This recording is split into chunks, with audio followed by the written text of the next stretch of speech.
So much. I hope you can hear me well. The ambassador was supposed to come today to launch this important seminar. As you all know that this is a very important topic for us. We have important companies and we have a long-term investment in this particular sector in Kenya and East Africa in general, but unfortunately he's with the president and obviously he had to decline. So I'm here to replace him. I'm very pleased to open this seminar that will discuss the role of a decentralized renewable energy solution for an inclusive and sustainable development in East Africa. This is a seminar organized by the French Embassy, the French Chamber of Commerce, and the French Club for Renewable Energies and Sustainable Cities in East Africa and Indian Ocean, a club that was launched in 2016. This is a very timely event as we have a new Kenyan government with strong ambitions, and as I said, it is a sector where we have a strong expertise, private sector, but also public investments, important financial tools, soft loans, grants. So I'm pretty sure that this seminar will make it possible to have fruitful discussions and to identify partners. Kenya is one of the most important actors in terms of renewable energy, but has still some challenges to overcome in terms of access to electricity. Today, 75% of the population have access to electricity, so there is still some room for improvement. And in the whole region, East Africa, 95 million people do not have access to electricity. So improving access to electricity at an affordable price, especially in remote areas, is therefore a major economic and social issue. Beyond the mere access to electricity, the provision of basic services such as water treatment or cold storage for agricultural products, made possible by the use of renewable energy solutions, is a crucial need. And even more so in the context of the very severe drought that is currently affecting Kenya and all the region. So the Kenyan government is well aware of these challenges and has decided to set very ambitious objectives. Actually, they want to reach universal access to energy. And for that to happen, to reach these goals, obviously the involvement and the support of all stakeholders is necessary. So this seminar is a concrete occasion to showcase French innovation, expertise, and achievement in the East Africa region. It offers all stakeholders, whether Kenyan, East African, or French, public or private, an opportunity to identify new partnerships and future projects in the off-grid sector. France, as I said before, has been an historic partner in supporting Kenya in the development of a sustainable energy sector. The French Development Agency, AFD, has been at the forefront of this support. AFD has financed over €1 billion in energy projects in Kenya over the past 20 years. It is the first bilateral donor in this sector and has invested in every segment of the value chain, from generation to transmission, distribution, and access. One flagship project is a green mini-grid program that AFD is implementing on behalf of FCDO and the EU. The program supports through technical assistance and investment grants the development of private mini-grids to provide 50,000 Kenyan with an electricity access. I would like also to mention Proparco, the private sector branch of AFD Group, who has numerous and quite diversified operations to finance the private sector. Notably, it supports innovative small to medium companies in the off-grid sector as the solar kits company PayGo Solar. The French Treasury also supports the sector, financing through a soft loan a project to reinforce the transport network for renewable integration, led by the French branch of General Electric's Grid Solutions. And at the local level, the French Embassy is supporting Toolkit Foundation to train 100 young women on renewable energy and solar installation in Kakuma. French companies have also been strong players in the off-grid renewable sector with several recent investments in new projects or in locally grown initiatives. For example, French energy heavyweights, ENGIE and EDF, have both made significant investment in local Kenyan companies involved in mini-grids or domestic solar solution, Mobisol, Bbox, Sun Culture, and are helping them to grow.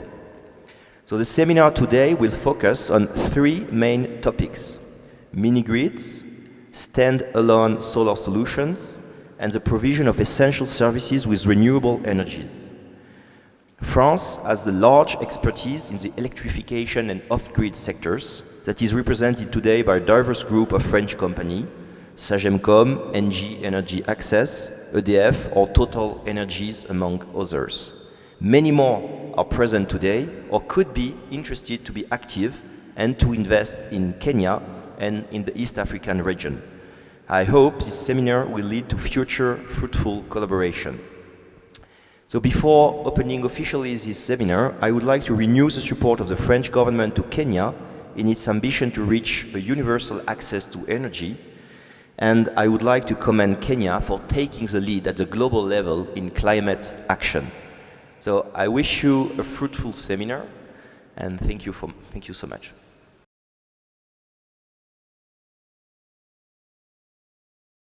Thank you, Deputy Ambassador, for this first introductory words.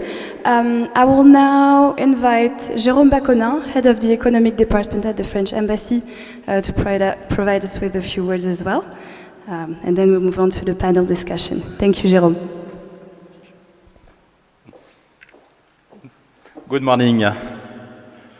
I just want to take the floor for a few short minutes to introduce, but maybe you are already aware, the French Club for Renewable Energies and Sustainable City. I hope you are all members of this club of French companies. This club was launched in May 2016 in Nairobi by the French Minister of Environment and Energy, Mrs. Ségolène Royal. The club was initially, if you well remember, for the elders, on renewable energy, solar, wind, hydroelectricity, biomass, biogas, geothermal, etc. But however, due to the fact that in East Africa is facing urban challenges, there was a growing need for sustainable urban development.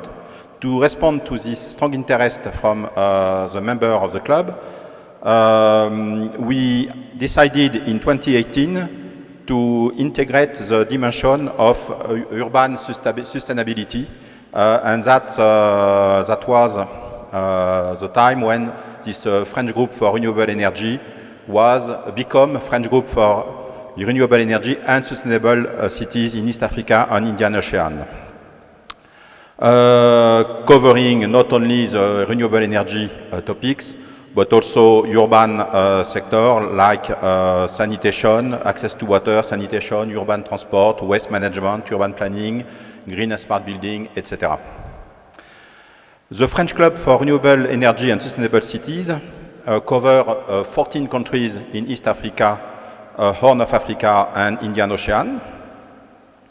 Main mission of the club are bringing together French actors in renewable energies and sustainable cities to promote an integrated French offer aimed at local players and build a network of companies, identify the dynamics and obstacles to the development of renewable energies and sustainable cities, and implement actions aimed at local public authorities in order to improve the intervention framework, sharing information on market opportunities in East Africa and Indian Ocean, funding, call for tenders, hence contributing to the structuring of an integrated French offer that would respond to the identified opportunities.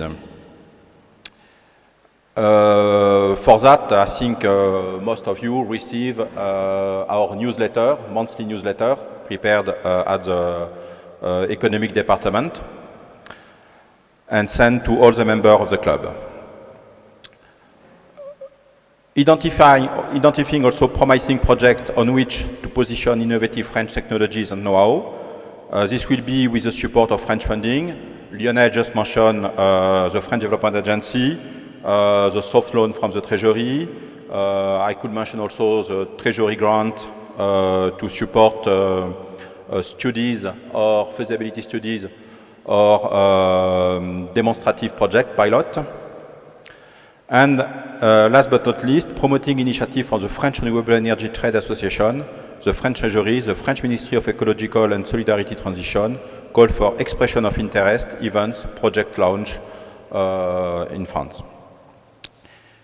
Information is shared with a dedicated LinkedIn group reserved for companies established in the region, those with ongoing projects or those that are actively prospecting in the region.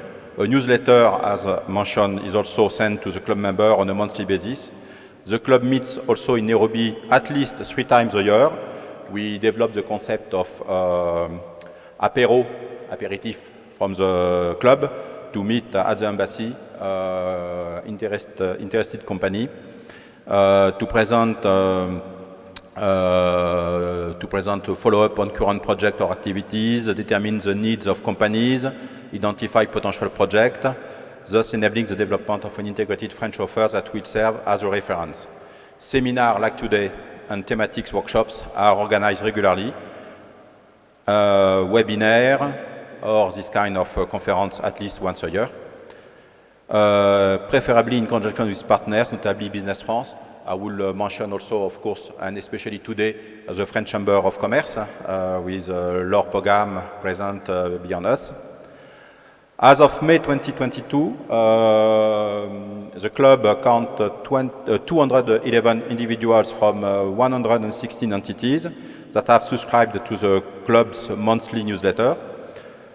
64% of these members are from the private sector, 35% are from the public institutions, and the remainder are from the professional association. Kenya and mainland France remain the preferred geographical areas for clubs members, but as I said, we are open to 14 countries, so feel free also to look at opportunities and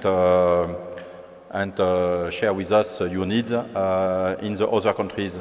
And last but not least, I think most important, the membership is free, but that you know already. Thank you very much.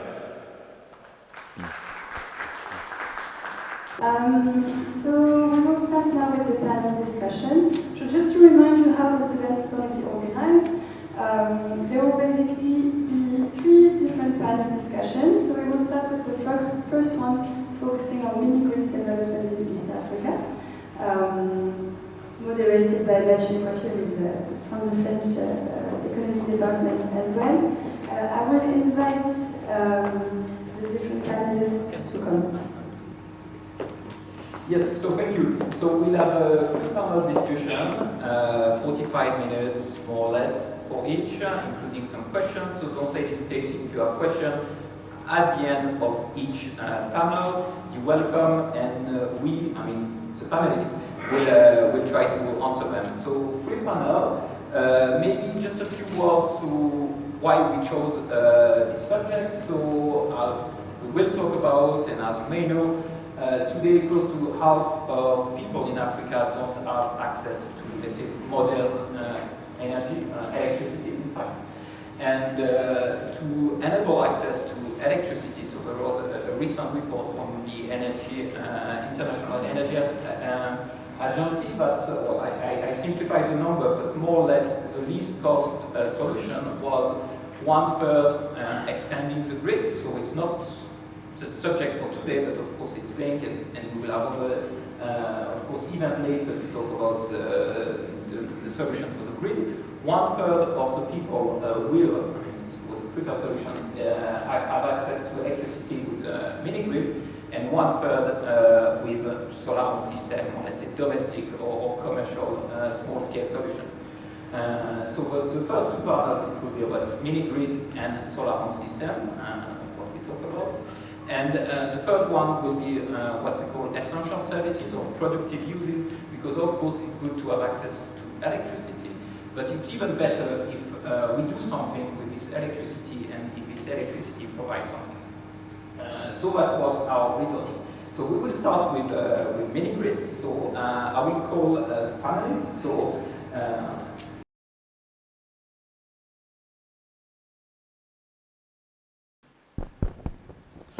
good morning. My name is Kennedy Omtanyi from Africa Mini-Grid Developers Association, and we are here to discuss mini-grids. So thank you very much, Matthew, for inviting us to this forum, and I'll just start by introducing AMDA in short. That we are, we are a private mini-grid developers association formed to boost the health of the sector and global and deliver on global renewable energy access. We are basically a think tank, an industry association, and we are. And we work with governments, donors, and investors to enable growth of mini-grids. At this point, we work across Africa, and we have like 500,000 connections, 500,000 people electrified, 78,000 connections, 400 mini-grids. 42 member companies within our portfolio. So our vision is to end energy poverty across the African continent, and our mission is to ensure the mini-grids are utilized effectively by governments and also donors. Next. So we work in three work streams. One is access to finance, that we ensure optimization of access to finance by all stakeholders. Two is policy and regulation. We optimize policies and regulations, working with all stakeholders in the sector. And three is data and research. We make the sector transparent to all stakeholders to make decisions. Next, sorry. So we break down barriers in this stakeholder in the sector, so that stakeholders can make the proper decisions and scale up mini-grid development. Yeah. So this is how we do it. These are examples of what we've done in financing, in policy and data research and national policies and coordination. This is what we've done. Because of time, we have to go very fast. Sorry. Yeah. We work with various stakeholders, and all of them are here, like REREC, Green Marks, CADMAS, all of them here. And we do, as I said, we do consensus building and the coordination, building financing facilities that are fit for purpose, data and research again, to create transparency, developing conducive regulations for scale in the sector. Next. So this is the question that we are here to answer according to the World Bank, and I've seen Yon around, that 691 million people will still be unelectrified in 2030, and 80% will be in Africa. That's around 500 million people, and this is what we are supposed to cover. I mean, we need to electrify these people. Yeah. So this again shows what how mini-grids can impact society, and we have by 2030 we need to build like 140,000 mini-grids to electrify Africa.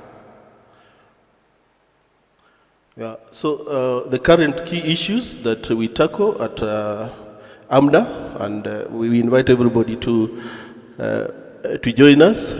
Basically, current regulatory structures in the African countries are not designed to support decentralized infrastructure, and that's what we have to do, to push that they support mini-grids, and also concessional capital commitments are not deployed effectively, and billions of dollars are channeled towards utilities while they leave out a junk, a more effective technology that can reach than the unelectrified. So these three key issues are what we work to make sure that we optimize the opportunities within the sector. Yeah. Okay. Yeah, Thank you, Kennedy. Thanks a lot. We'll have another occasion, of course, Okay, to share what you're doing and what are your thoughts on this issue. So now the next question for IPRA. So on the regulatory side, how are you contributing to the national energy access objectives, and what are the main and most recent challenges you are facing?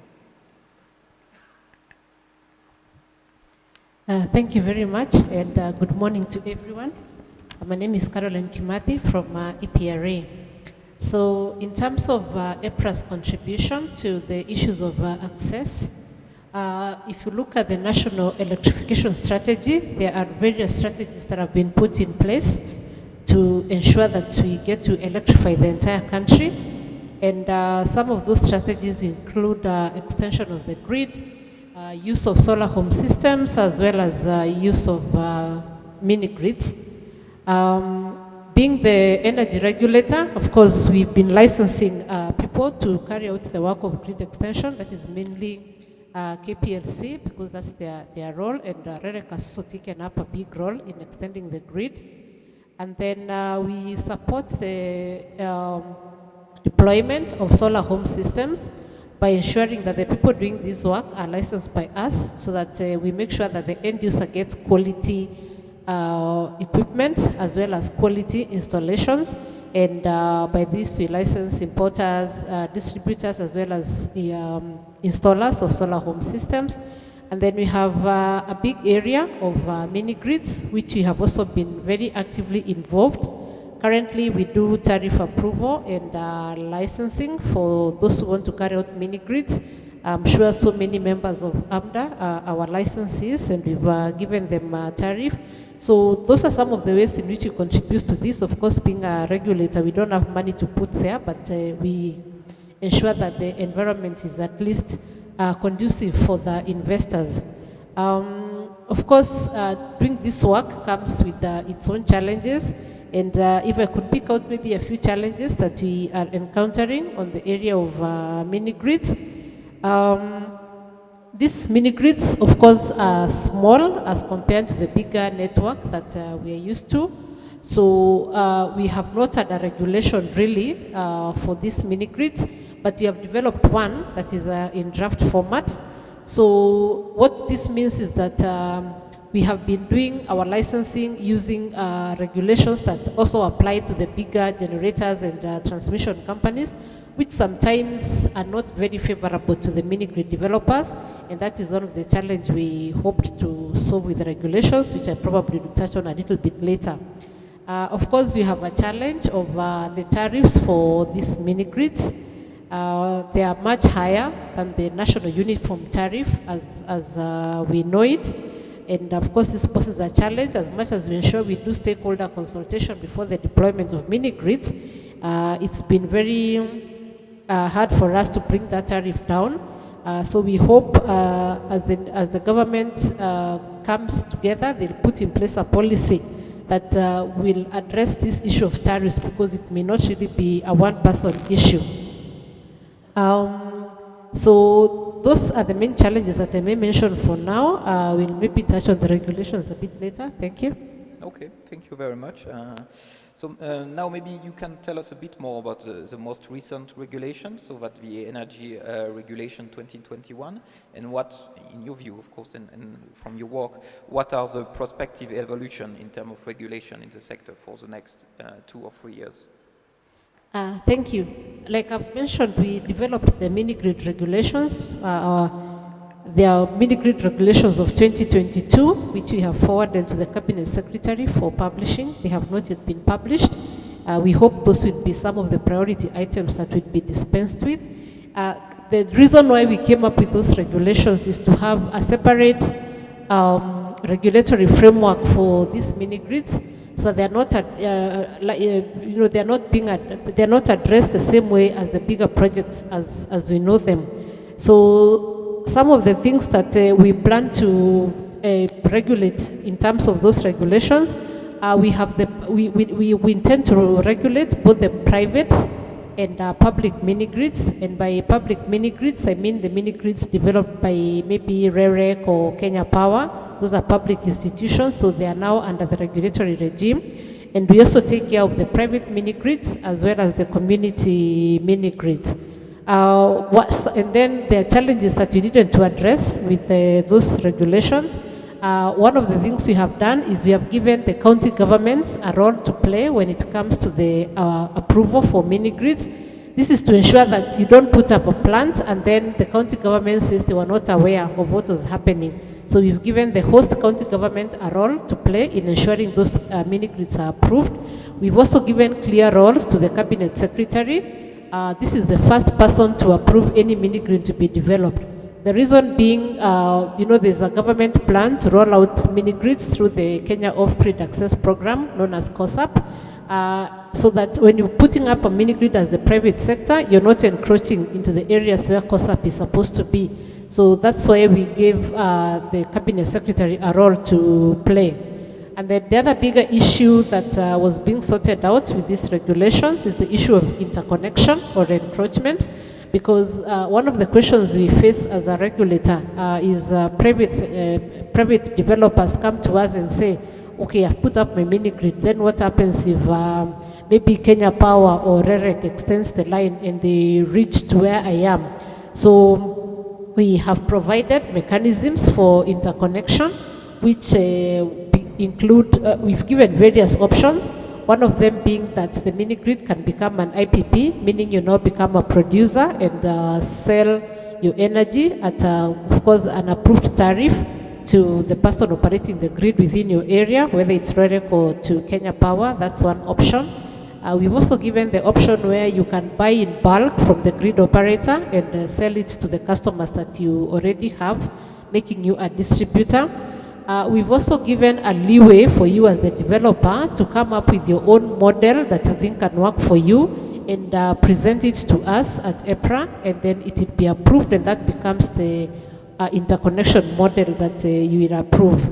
So all this requires that any grid developer who is supposed to encroach a mini-grid has to notify the developer.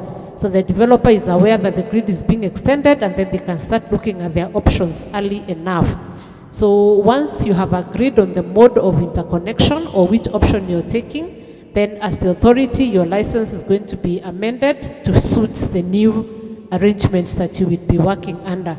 So those are some of the few challenges that the regulations are addressing, and we hope that once they are published, they're going to serve this sector in the best way possible. And of course, once we implement, when we start implementing regulations, more often than not, we are able to know the challenges that will be faced, some of them which we've not envisioned now. So there's a window that if there are so many of those challenges, then the regulation can be revised to address those particular challenges.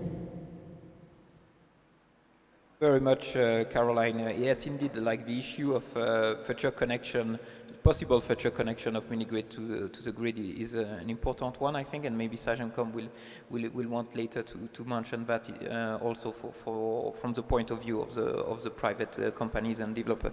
So now I turn myself to Rita from the French Development Agency, and it was already mentioned that the French Development Agency is particularly active in the energy sector in Kenya and in the East African region.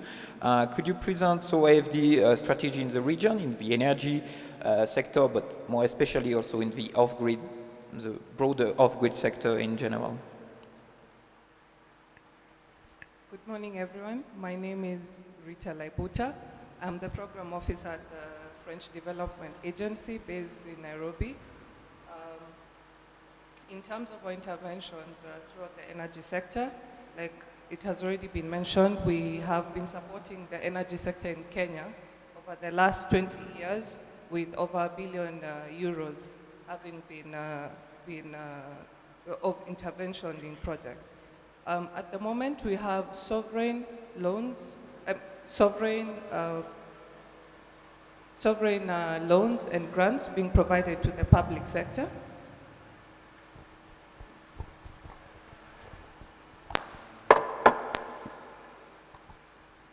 Okay, so, oh yeah, this is better.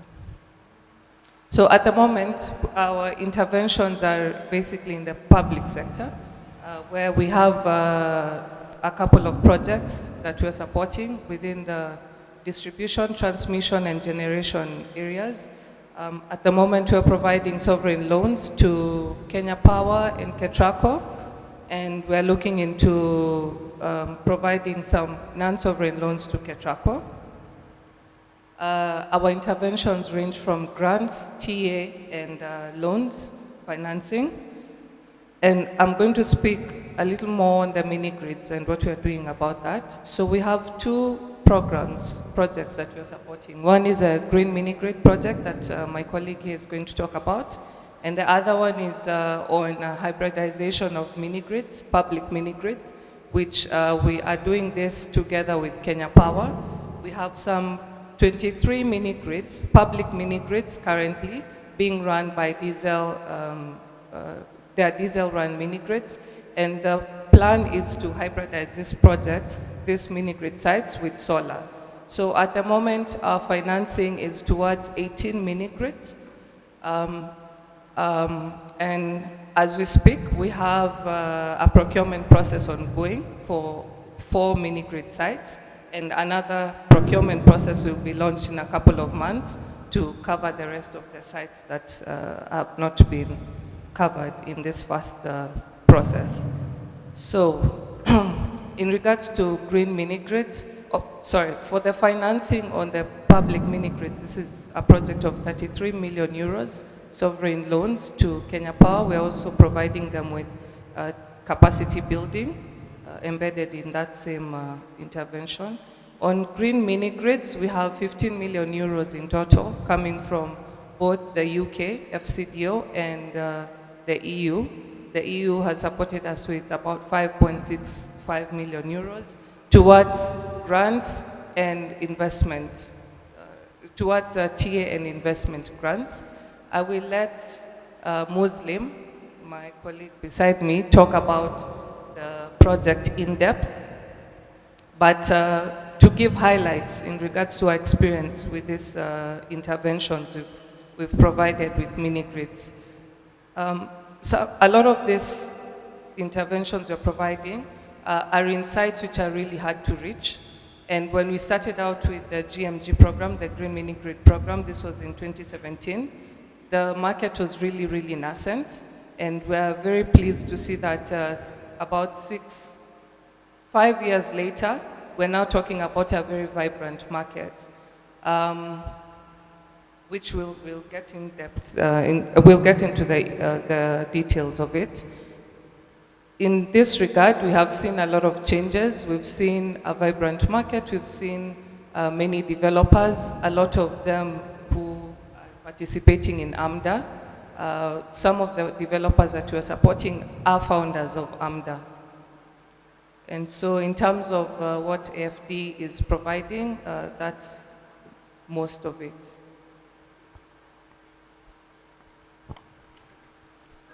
Thank you, Rita. So Muslim, now you can maybe tell us a bit more about this, this flagship project that you are implementing, so the grid, mini-grid.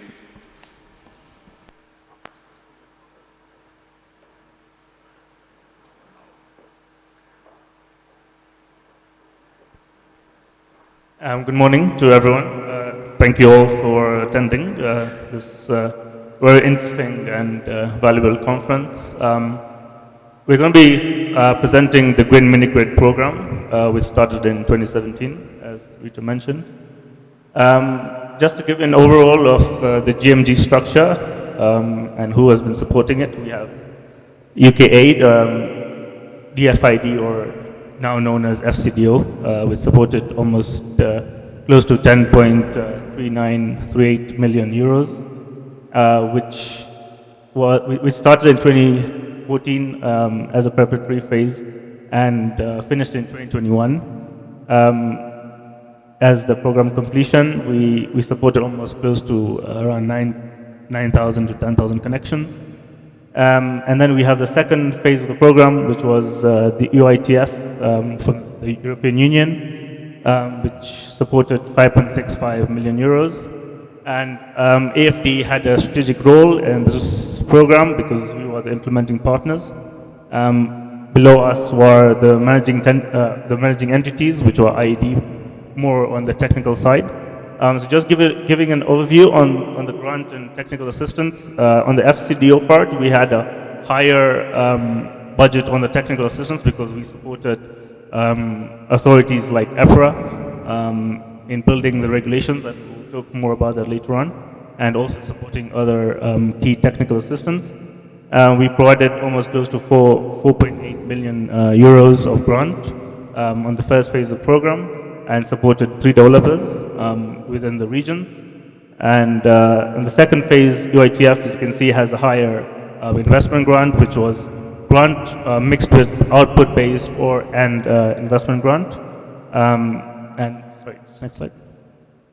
Yeah, so just to give you an overall view, this is we're going to be developing. Well, up to now we developed almost 60 mini grids over the eight counties in Kenya.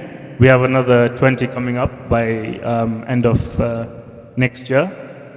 Just to give you an indication on the GMG CapEx connection, which I think stands in contrast to the global average between 800 euros to 1,200 euros per connection.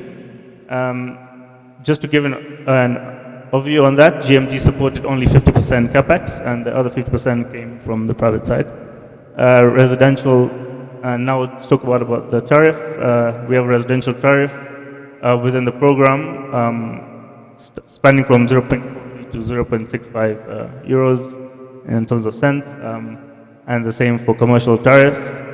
We have great connection fees throughout the program, which range from 4 euros all the way to 51 euros. Up to today, we have installed around 2 megawatts of energy around 8 different counties. Next slide. Just to give you a bit of impact on the project, we have, as Ali mentioned, completed 13,000 live connections. We have around 6,300 which are upcoming by end of next year. And that means that translates to impacting the population of around 98 to 100,000 by the end of next year. We have seen some great impacts in the program. We have supported numerous communities, promoted clean cooking by supporting electric pressure cookers, grain milling. We have seen healthcare being supported, people being able to use healthcare facilities during the time of the day and during the night. We have seen great improvement even within the short term as well in terms of education. Within the communities, we have seen cities, but small towns which were never had access to power and now have access to that great power. Next slide. So just to give you an overall, that's where our mini grids are located. So 1 hour away from Nairobi is Kajiado. We're on the western side of Kenya. We're all the way on the northern side as well. So 8 different regions. As Caroline already showed us from EPRA, the regulatory requirements have been improving over time. So we now have a mini grid draft energy policy that we've supported, and we hope to see it published in some time soon. And we do hope that that will spur more investment into the mini grid sector in Kenya. I think I've already spoken about this. I'll just go to the next slide. It's just to give you an overview of the key technical assistance to the sector. We supported the ministry and the regulator, which is EPRA, in the development of the mini grid regulations, setting up an online licensing platform. So now you as a developer today can go online and apply for your license once the mini grid regulations are published, of course. We supported capacity development and building the tariff models. And second, obviously, important phase was access to finance in terms of productive use of energy. Third, environmental, social, and just more on productive use of energy. But just to give you a stress on the 5th point, which is impact study. We have a study that is currently going to start in the next few months, which will be studying the short and long-term benefits of the mini grid program. And we hope to receive its first set of data by early next year, which will give us a good indication on how the mini grids across the countries are doing and how they're really benefiting the communities within the short and the long term. Yes, just to give you a bit of the overview and the challenges as we started the program. As we started, the regulatory process was probably not as clear, but now as time has gone on, and by being able to have a draft energy policy in place and hopefully published soon, that will solve a lot of problems currently that we have. Land registration issues do tend to take a lot of time, so that has been a significant problem for programs within the mini grid sector. There's also been several delays. We had the COVID pandemic that fell upon us that really delayed the program. So, but we do now hope to finish the program the next year or so. And we do need additional subsidies for program to sometimes capex is not enough, and there needs to be operational support for extra subsidies and to be able to reduce tariffs in these remote areas. I think that's overall part of our program. And yes, you can find more information of our program on our website called gmgfacilitykenya.org, which will give you more indication of the developers we are supporting. Thank you. Thank you very much, Muslim. That was a very good example, I think, of a mini grid project in Kenya. So now, the next panelists. So Matthew Kimmel, the country director, Kenya country director for Sagemcom. So could you please present your activities of Sagemcom here in East Africa, not only in Kenya, especially in regard to the mini grid sector? Thank you, Matthew. We don't have the slides. There was some miscommunication. But in Africa, Sagemcom basically develops telecommunication and energy infrastructure. And we have put so far about 100 megawatts plus of solar generation capacity, either in development or has already been developed, with 350 megawatt hours of storage capacity across the continent. We are present in about half the continent, and we have developed 350 mini grids so far across the continent. Maybe you can tell us a bit more about the kind of project you're targeting, you're implementing, maybe by giving like an example of flagship project in the region. Exactly. So we are not a mini grid. We are an EPC company, so we are not a mini grid developer per se. So we will partner with mini grid developers. We will design the grid for them.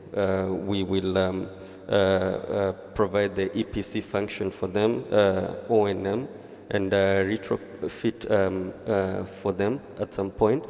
And we are looking to partner with any mini-grid developer, any sizable mini-grid developer that really needs a partner, a construction partner that is able to deliver a good product, a high-quality mini-grid on budget and on time. Thank you. And also, can you tell us a bit more about the challenges from your side in terms of technical, regulatory, or financing, with your relationship with the developers or with the regulatory authorities in the region? Exactly. There are a few. Sometimes you'll see developers coming up with solutions that, based on your experience in terms of deployment, will not work or will be quite costly. And so one of the things we do is sit down with the developer, look at the terrain, the lay of the land. We've done quite a number of these projects, and our team and their team can come up with the most practical solutions. There are also a number of other challenges in different countries. Like in Uganda, we've faced challenges in terms of taxation, just when it comes to the financial transactions, and that pulls us back. And the other challenges mini-grid developers, our partners, are getting is in terms of course, licensing and rollout. So if the regulatory authorities would issue the licenses and make everything clear, it makes it easier for us to deploy that much faster. Okay, very clear, very clear. So we see that it's quite a fast-moving sector, and with the role of the public sector still, even if we do have private developers, with the role of the public sector still quite important. So maybe last few words as a conclusion from AMDA. So how do you see like the future in the short or medium term of the sector in terms of the evolution of the role of the public sector, the amount of grants, of technical assistance that's still needed, also in terms of technology use? So we see that now, of course, like solar plus battery is the most preferred solution. Do you see it as a longer term trend, and also in terms of like the use, as we speak a bit before, and we will speak more later in the third panel of the use of let's say productive use of energy, coupling with the coupling of energy and electricity provided by the mini grid. Thank you, Matthew. What I would want to say is that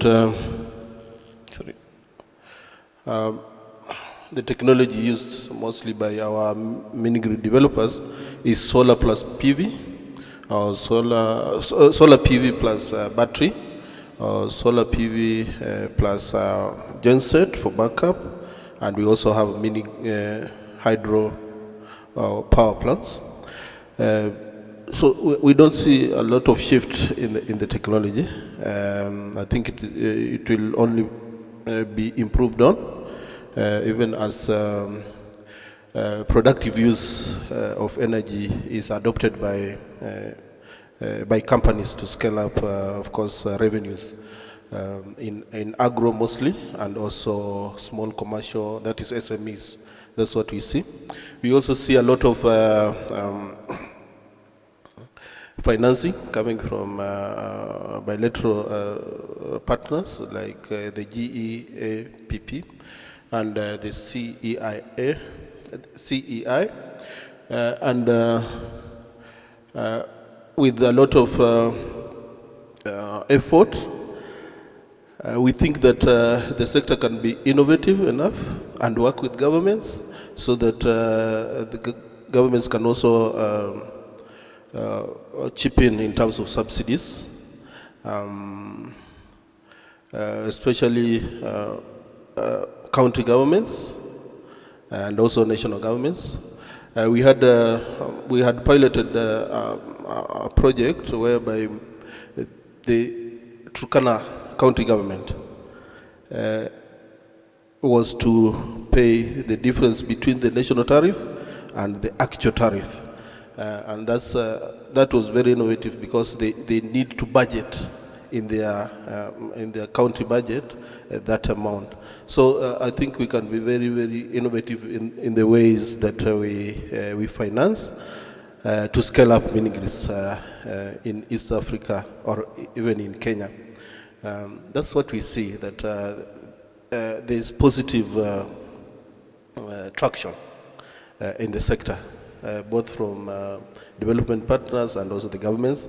So it is just our effort as private developers and all the stakeholders, donors, investors to come together, collaborate, and push the agenda forward. Thank you.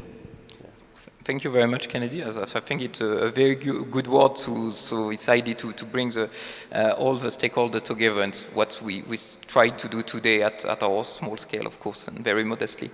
So thank you very much to all the panelists. We'll be open to some questions from the floor, so don't hesitate. If you have any, you can directly to one of the panelists, or you can ask like a general question and we'll try to find who can answer to it. So feel free. Please, I am Brett Hassel from Cluster Korea Hydro and Energy from Czech Republic. We are a group of European clusters here.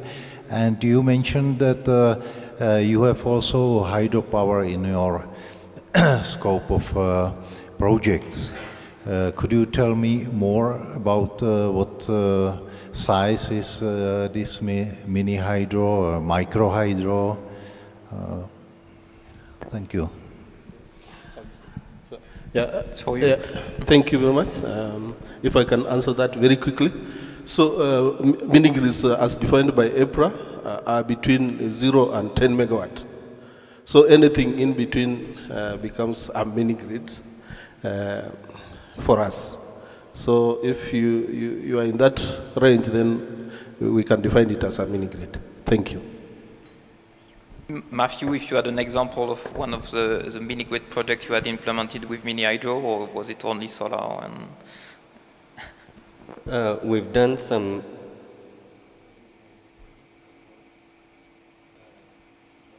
mini. The biggest projects we have are solar mini grid projects. Like we are just about to hand over one in Uganda that's 600 kilowatts peak and with 360 kilowatt hours storage capacity. And this particular project will serve we'll have 3,500 connections and serve about 15,000 people. That's next door in Uganda. Okay, thank you very much. Maybe another question from... Thank you very much. My name is Jane Mwigai Camphouse, and I work with the toolkit iSkills. We focus on skilling the youth as solar technicians. So my question goes to the panelists and maybe also to EPRA. Actually, more is a comment. How can we ensure that the skills required for renewable energy are being able to be instilled in Kenya's youth, and that companies can be able to quickly get that talent? Last month, we published a report on skilling youth in Kenya. It is online, we can share it. And in this report, we gave an example of how we have skilled 300 solar technicians this year. Many of them are youth that are not able to sell the skill. They have acquired the skill, but they do not know where are the projects. So it would be very important to find out where are the mini grids that are coming up, the AFD-funded projects, where are they finding the talent for the installations. We would very much like to partner on that. And for Ms. Kimathi, I think there is a very big opportunity for EPRA to open the pathways for certification is still very difficult. For example, some of the youth we skilled this year are in Kakuma refugee camp.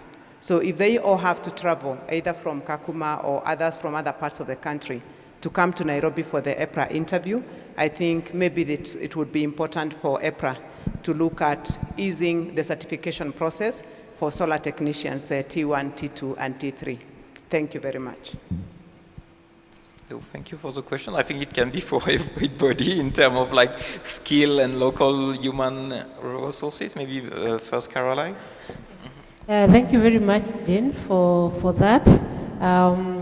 In terms of, I'll start with the last one, opening up of the interview by EPRA.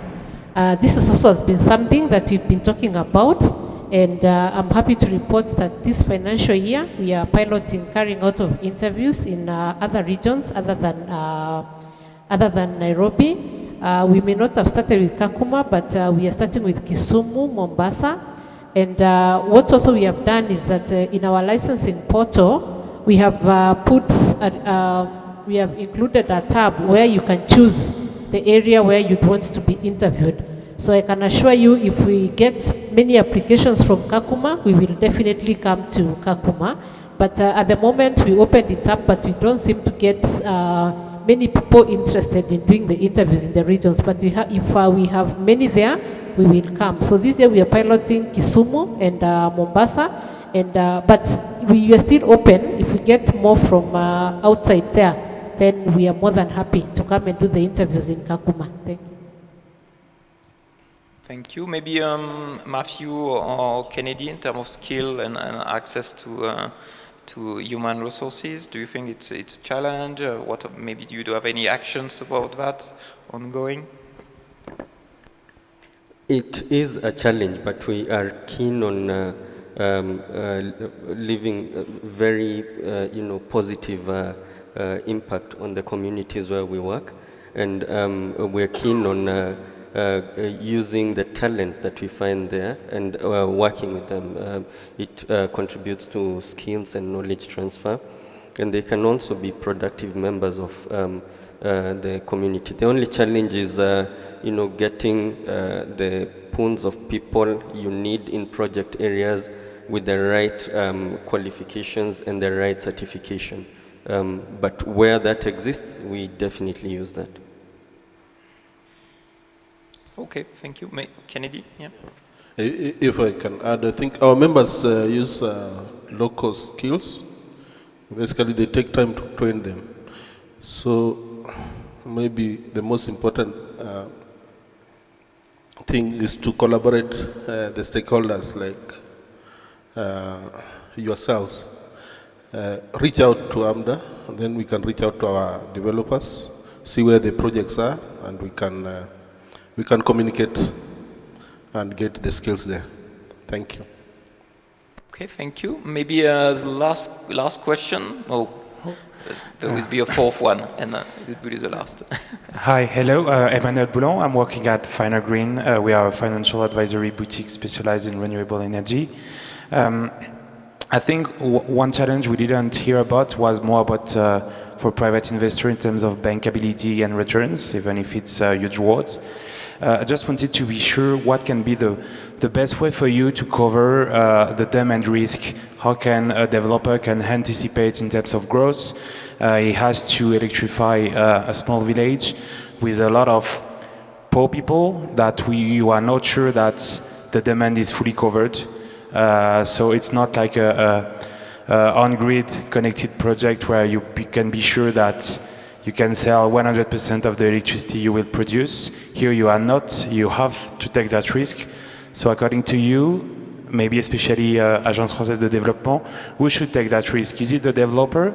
Is it the lender / donor? Is it someone else? Yeah, okay. So Muslim or Rita, you choose between the two. That's a good question, and I think it's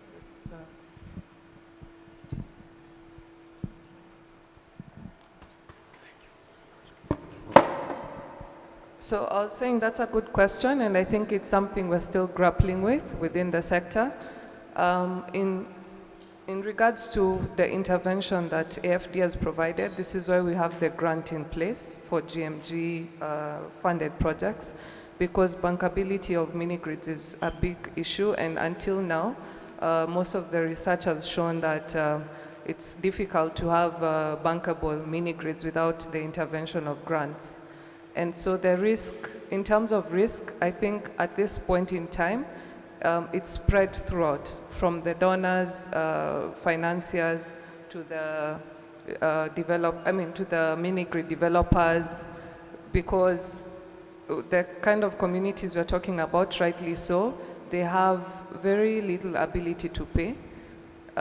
These mini-grids we're talking about, they're still, as much as it's an old technology, it's still not, it's not reached a place where it's scalable enough for it to have return on investment. So the issue of risk is there. What we've seen the mini-grid developers we're supporting is that they have various models to try and reduce risks on their end, apart from now the type of grants that are available from all these different development partners.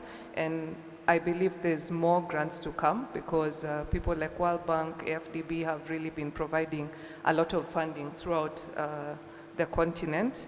From the mini-grid developer side, there's an issue of productive use, demand creation, and so we've seen them provide a lot of this, participate a lot in these activities. So when they arrive in a community, and for example, it's a fishing community, they will try and embed some value add on that fishing, so that it can become some sort of anchor to the project and provide more returns. But if the project is only anchored on connections to the community, it's definitely not going to be a bankable project at this moment in time. And we see the same issue with the public sector, just that on the public side, there's a lot of cross-subsidization. So the challenge on mini-grids is not just on the private sector, but also on the public sector. It's just that these two different models might look different because of the different financing that's available for them. I hope that answers your question. Thank you very much. Two more questions? Okay. Thank you very much. My name is Stoyan Dimitrov. It's a Bulgarian Green Synergy Cluster. I understand that here we have a widely developed agricultural farming sector. I did not hear nothing for biogas production. We understand that it is one of the very ecological way to have an energy for 10 to 100 kilowatts. Can you give me more information about that? Thank you. Maybe AMDA, or I don't know if Sagemcom has any example of project with using biogas. No, okay. So maybe the mini-grid developer association, if you have some members that have this technology. Yeah. Okay, biogas is also within our portfolio, but so far we've not seen any member with biogas who've come up on board. So I think we just need to, again, create interest or go to the members and recruit them. Yeah.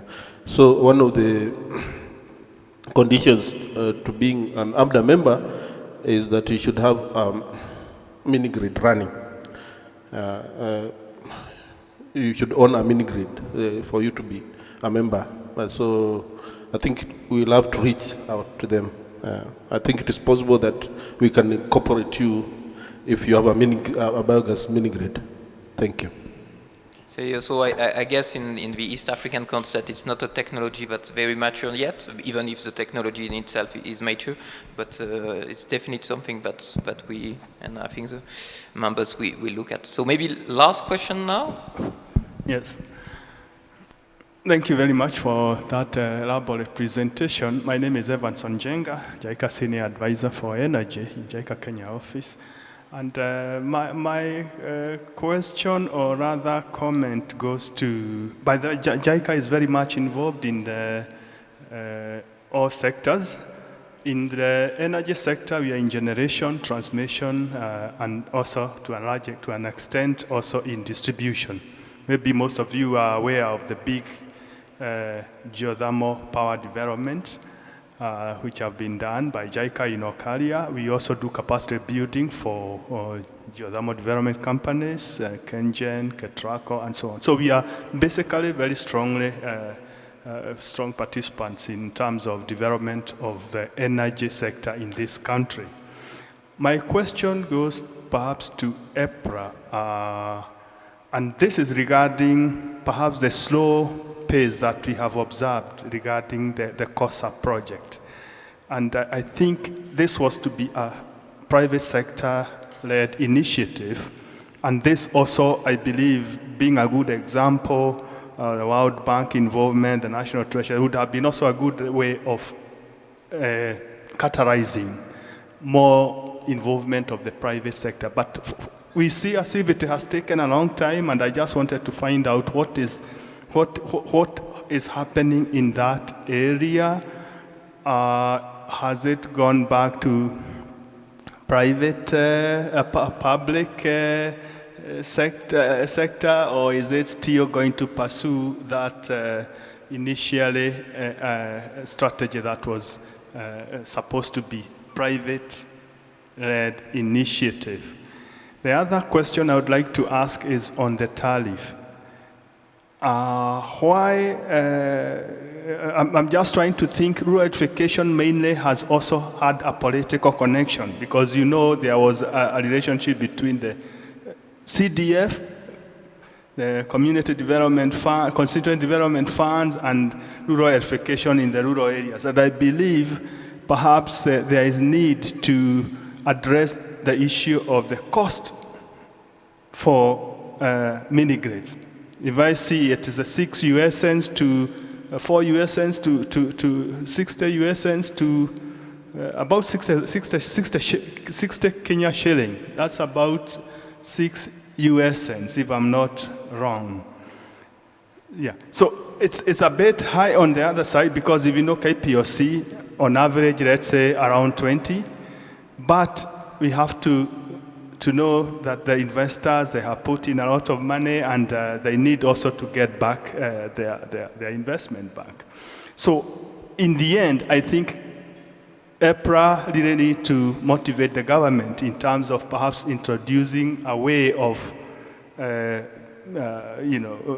meeting the what is very much on the higher side, so that it will be comfortable maybe for all Kenyans to say, I'm mini-grid connected and I'm able to pay. Because I'm thinking in those areas where you have mini-grids, it's also where you do not have very many people who are middle class. Most of them could be on the lower in terms of payment. So there will be need for perhaps subsidies, I'm not sure. And I think my colleague, the colleague there had mentioned something. What is the government and EPRA thinking? Because we know for sure there's no way the grid will reach those areas. It will take a long, long time. So mini-grids will be, or solar home system, they will be with us for many years. So it should be actually becoming very strongly to show this is where we are going from EPRA side or from the government side, so that we keep the motivation of more investment in mini-grids going. Those are my two questions. Thank you for the question. So the first part, it will be a good transition to the second panel, because on the second panel we'll speak about the COSA project, and we'll have somebody from the World Bank that will mention this project. So maybe if IPRAC wants to answer the second part about the tariff and the source of funding in terms of government funds. Okay, thank you very much. So as guided, maybe we leave the issue of COSAP to the next panel. In terms of the tariff, I mentioned earlier that the high tariff for mini-grids is actually a concern for us because, like you said, the people using, especially private mini-grids, are paying a much, much higher cost than those on the national grid. And we have had an ongoing discussion with the Ministry of Energy, and it's still something we are pursuing. We are trying to look for modalities of how we can bridge that gap. Like I said, it may not be a NEPRA decision alone. We need the ministry to come in and probably all of us together get some kind of support that can be used to subsidize these costs. So that is an ongoing discussion. I believe my Director General has been, talking to the Cabinet Secretary, and we could have a policy soon guiding how this tariff can be brought down at some point. Okay, thank you very much, Caroline, and thank you very much to all the panelists. I think it was very interesting discussion. We will stop for 10-minute break, and we'll come back later for the second panel. Thank you very much.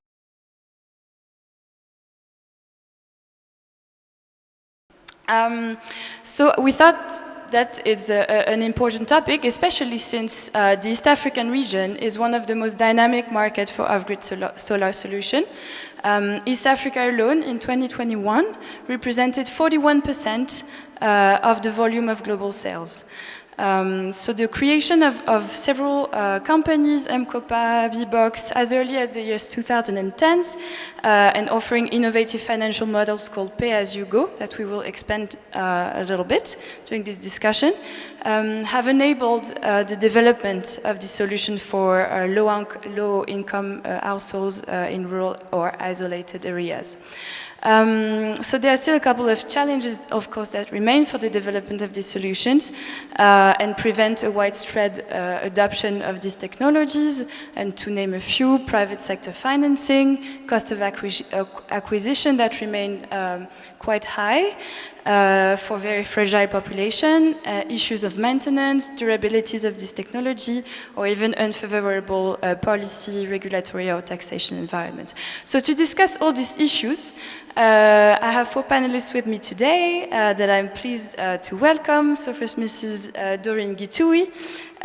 You are an access to energy business development specialist working for Total Energy.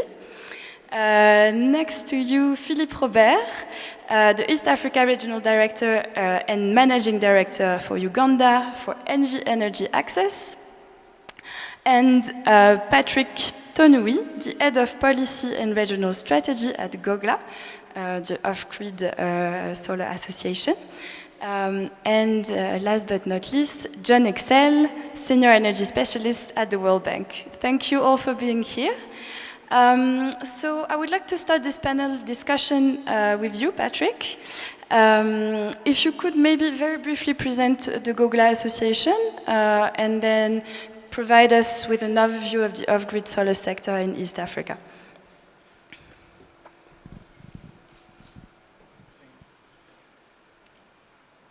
Maybe it's not on. I think I got it. Good morning, everybody.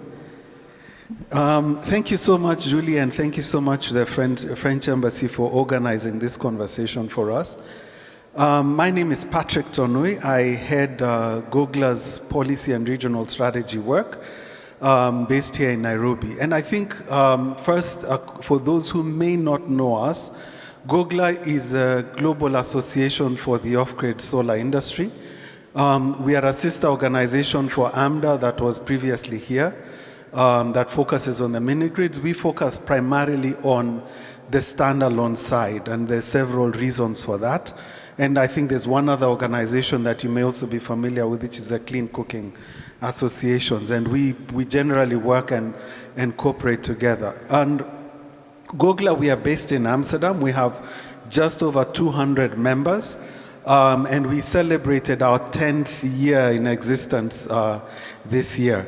And when we talk about off-grid, I think it's good to also contextualize what we're talking about. We're primarily talking about standalone off-grid energy solutions that go towards lighting, which is from the solar lantern to solar home systems, And over time and maturity of technology, we are also doing things like productive use, so solar irrigation, solar water pumping, solar-based agro-processing, solar cooling, both for the house, like refrigerators, or now for commercial applications in terms of solar refrigeration.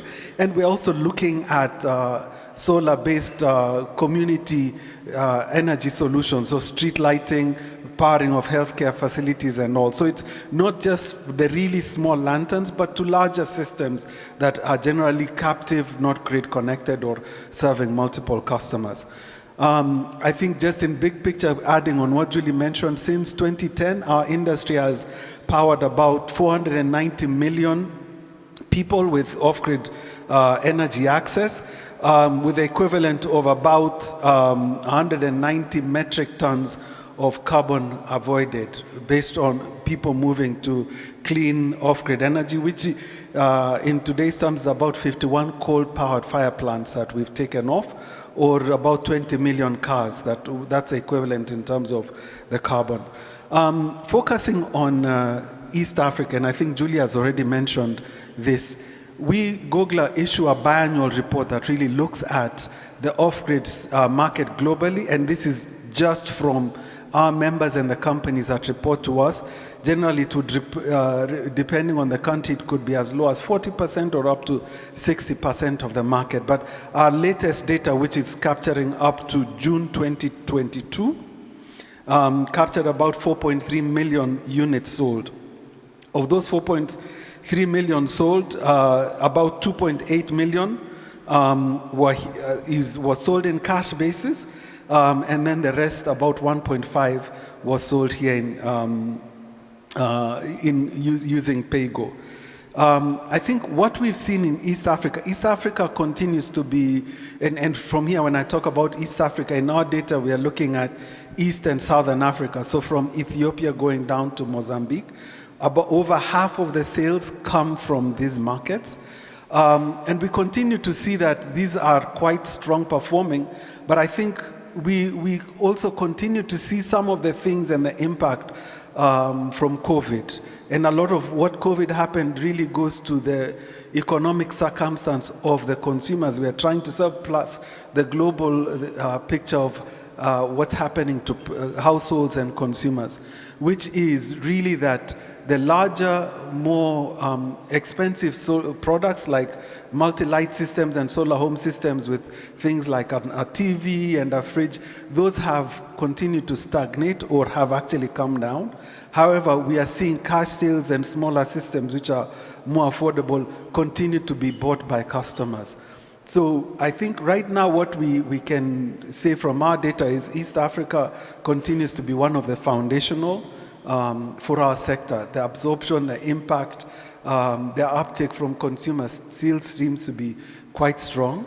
But again, we still see that the consumer and the people that we're really trying to reach when we talk about off-grid solar solutions or standalone solutions are targeted at the rural communities or the off-grid communities who generally would be poor and also quite price sensitive.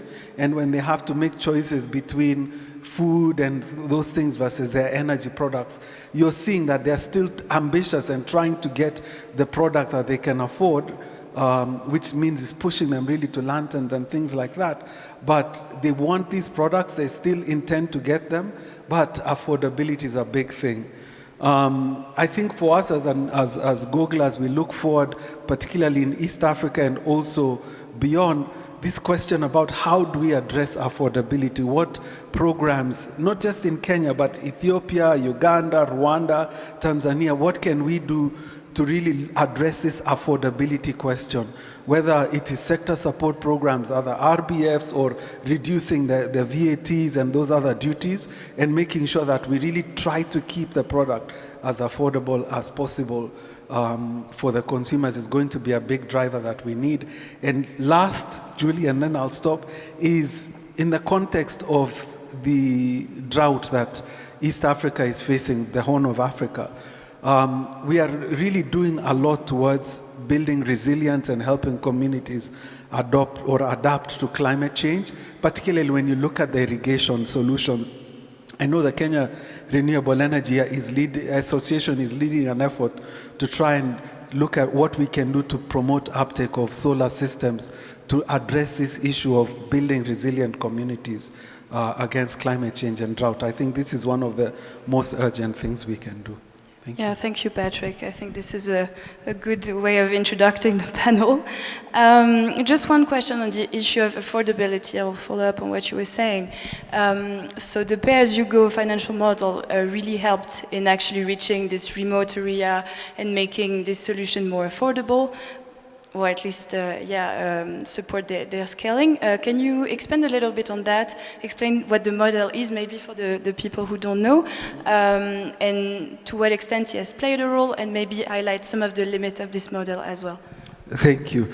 I think if you've been following our sector, pay-as-you-go is essentially the industry's response to try and provide products and flexible payment arrangements to the consumers that we are trying to reach. I think the fact is most of the consumers that we try and reach are generally unbanked and really have no financial or access to the financial system, and the ability to take cash out of their pocket and pay for a product upfront is extremely limited. So we've seen what the industry and private sector did is essentially take that responsibility and provide inventory financing, flexible payments where they would give the product to the customer and allow the customer with a small deposit. Historically, they tried to see if they could match those payments to what they were paying for their energy access product, particularly kerosene. What was the kerosene spend of these households that we were serving, and try to see if they'd match that. So pay-as-you-go essentially is a flexible payment arrangement. The industry itself is the one carrying that on their books, and essentially providing and allowing the customer to pay over 6 months, 12 months, 18 months. It has really done a lot to be able to allow consumers who could maybe pay $10 or $20 cash, but that means you're just getting a lantern or a single light. Instead, if with the flexible arrangements, the households could be able to get multiple light solar home systems that is able to power or light their TVs or radios or these other energy services. So it's really done a lot in making sure consumers have access to higher levels of service. But I think the core context or some of the constraints with the pay-as-you-go, one is it's limited to the industry's own ability to finance that. So I know many of our members continue to look for low access or low cost capital to carry that inventory financing, because that's one of the biggest challenges. Then secondly, again, going back to the consumers that we are trying to reach, and especially when we look at productive use, where a solar water pump or those systems now are not $100 or $120. Instead, you're looking at $500, $1,000. Even with pay-as-you-go, unless we do something radical to really bring that cost down, they still will not be able to finance it. So there are limitations in how far pay-as-you-go can bring the cost down, and also the ability of the industry without somebody else bringing in new financing alternatives so that we can reach more customers. I think that's really one of the points we've seen that limits the ability of the industry to go and find the next customer, because they just run out of that flexibility to support more and more data from their consumers. Yeah, definitely. Yeah, financing is a big issue. Thank you, Patrick, for this insight. It's actually given me a nice transition to John from the World Bank, because the donor intervention are now still very needed to support the sector. So before going into details into the COSAP project that we mentioned previously at the previous roundtable, I just want to ask you more broadly, what are the bank's strategy in the off-grid sector in East Africa and in Kenya more specifically? Well, thank you very much for having me here today. As you know, many of us are working on electrification as a purpose of their profession or their life. So it's very nice to be with all like-minded people in this room. So thank you very much for the invitation. I'm a senior energy specialist at the World Bank and has worked for a period of 5-6 years with the World Bank. Then I did a couple of other things, worked with NGOs, private sector, and then came back to the bank, but always worked on energy access. So I have a little bit of an understanding of how it works from a financing perspective, but also a little bit of a perspective of where many of you are sitting today from a company, utility, or NGO perspective. So really happy to have the discussion with you today. My role at the World Bank at the moment is I'm based in Nairobi and focusing on moving our energy access programs forward. And in Kenya, I'm leading now the COSAP, the Kenyan Off-Grid Solar Energy Access project. But I'm also involved in programs in Uganda, Ethiopia, and Nigeria, as well as am part of the mini-grid facility that we have in headquarters with ESMAP. So very briefly, our strategy basically for electrification in East Africa is a very inclusive one. We're still very much focusing on grid extension, working with the utilities, and ramping that up as much as possible, not just to get additional connections as such, but also have the quality of service delivery associated with that. So the whole value chain when it comes to from generation all the way to the delivery of services to the customer, all of that is still very much bread and butter for the World Bank. But different from where it was 10, 20 years ago, is that we now also have fully integrated the off-grid sector as part of any of our programs. And that covers off-grid standalone solar that we talk about here in this panel, but also solar mini-grids, but also include clean cooking as well as the productive uses and productive use even extended to electric vehicles. So that is all part of our strategy of electrification in East Africa and each of the countries. And COSAP actually was one of the first of those next generation of projects. So it was $150 million focusing on off-grid solar. Then we had the $350 million in Nigeria. Then we had the $500 million for Ethiopia under the ADELA program. And then recently we had in DRC the $650 million for electrification, focusing on DRE as well. So just to indicate that for us, this is not just a theoretical exercise, but it's very much part of the overall least cost planning of how can you actually get electricity out there. Then on COSAP, COSAP, as mentioned, it was one of the first of a new generation of operations. And with new operations, new generations of activities, you always have a lot of lessons that you're learning. And I think that's what we all have been part of on the COSAP, and why, to a certain extent, some components have done reasonably well, other components have not.